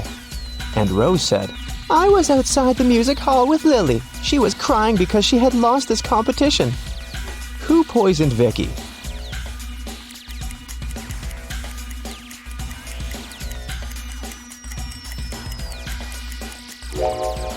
Lily said she was in the dressing room, while Rose said that they had been outdoors. Therefore, 1 or 2 of them are liars. But only Rose carries toothpaste but no toothbrush in her bag. That's pretty suspicious. When Vicky got better, she checked her mailbox and saw 3 messages from different music producers. Tom offered her a tour in Europe. Ryan offered Vicky to work on her first album at his record company in New York. and Joanna sent this invitation to participate in a TV show. But only one of these offers is real. Can you help Vicky make the right choice?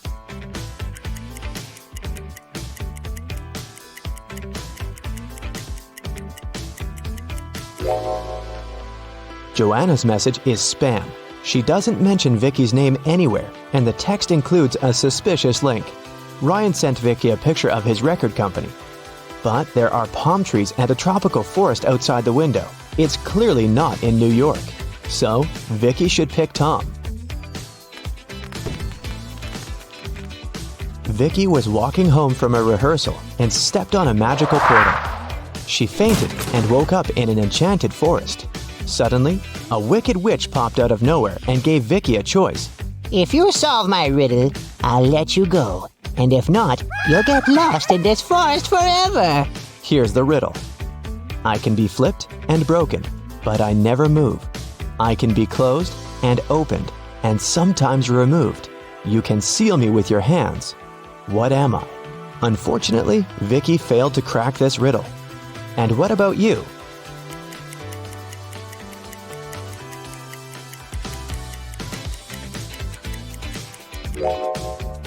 The correct answer is a deal. The wicked witch left Vicky alone in the forest. Vicky searched the area and found 3 paths leading to the nearest village. The first path goes through hungry wolves. Giant mutant plants are waiting in the second path. They eat all mammals, including human beings. And the third path is covered with a bunch of bugs and worms. Which way should Vicky go?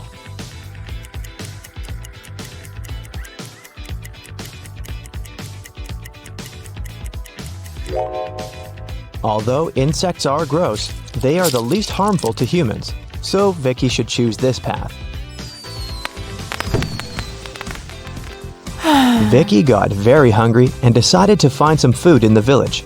When she came closer, she realized the gates were locked. Can you help her guess the right code?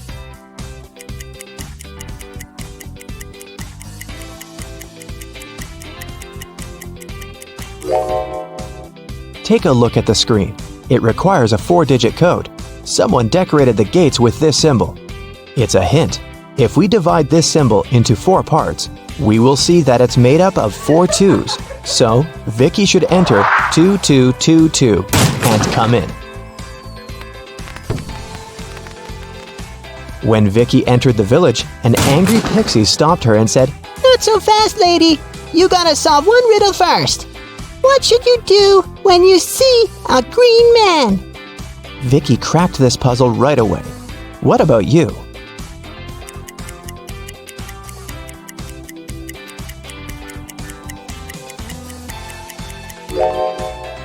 You should cross the road. Vicky solved it so easily because she was standing next to a traffic light. It turned out it wasn't an ordinary village. Various magical creatures lived here together. Vicky entered the local club and asked for some food. But the owner, Werewolf Fred, said, If you want to eat, you gotta work. Now Vicky's job is to check the guests' ID cards. She shouldn't let suspicious persons or those under 21 get inside. Take a look at these 3 ID cards and figure out who shouldn't enter the club.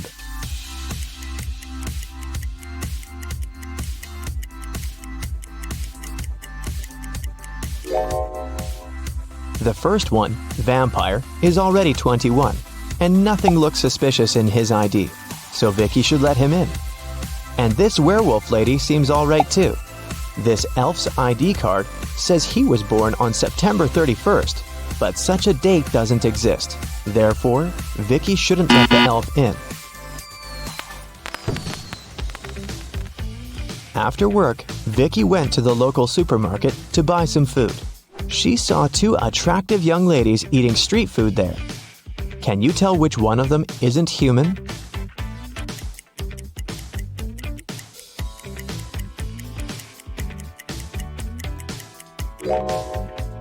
Take a closer look at this ice cream.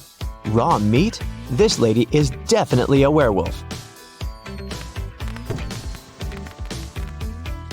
Vicky liked this village and decided to stay there. She met the love of her life, and 2 years later, they got engaged. Today is her wedding day. Can you guess who her husband is?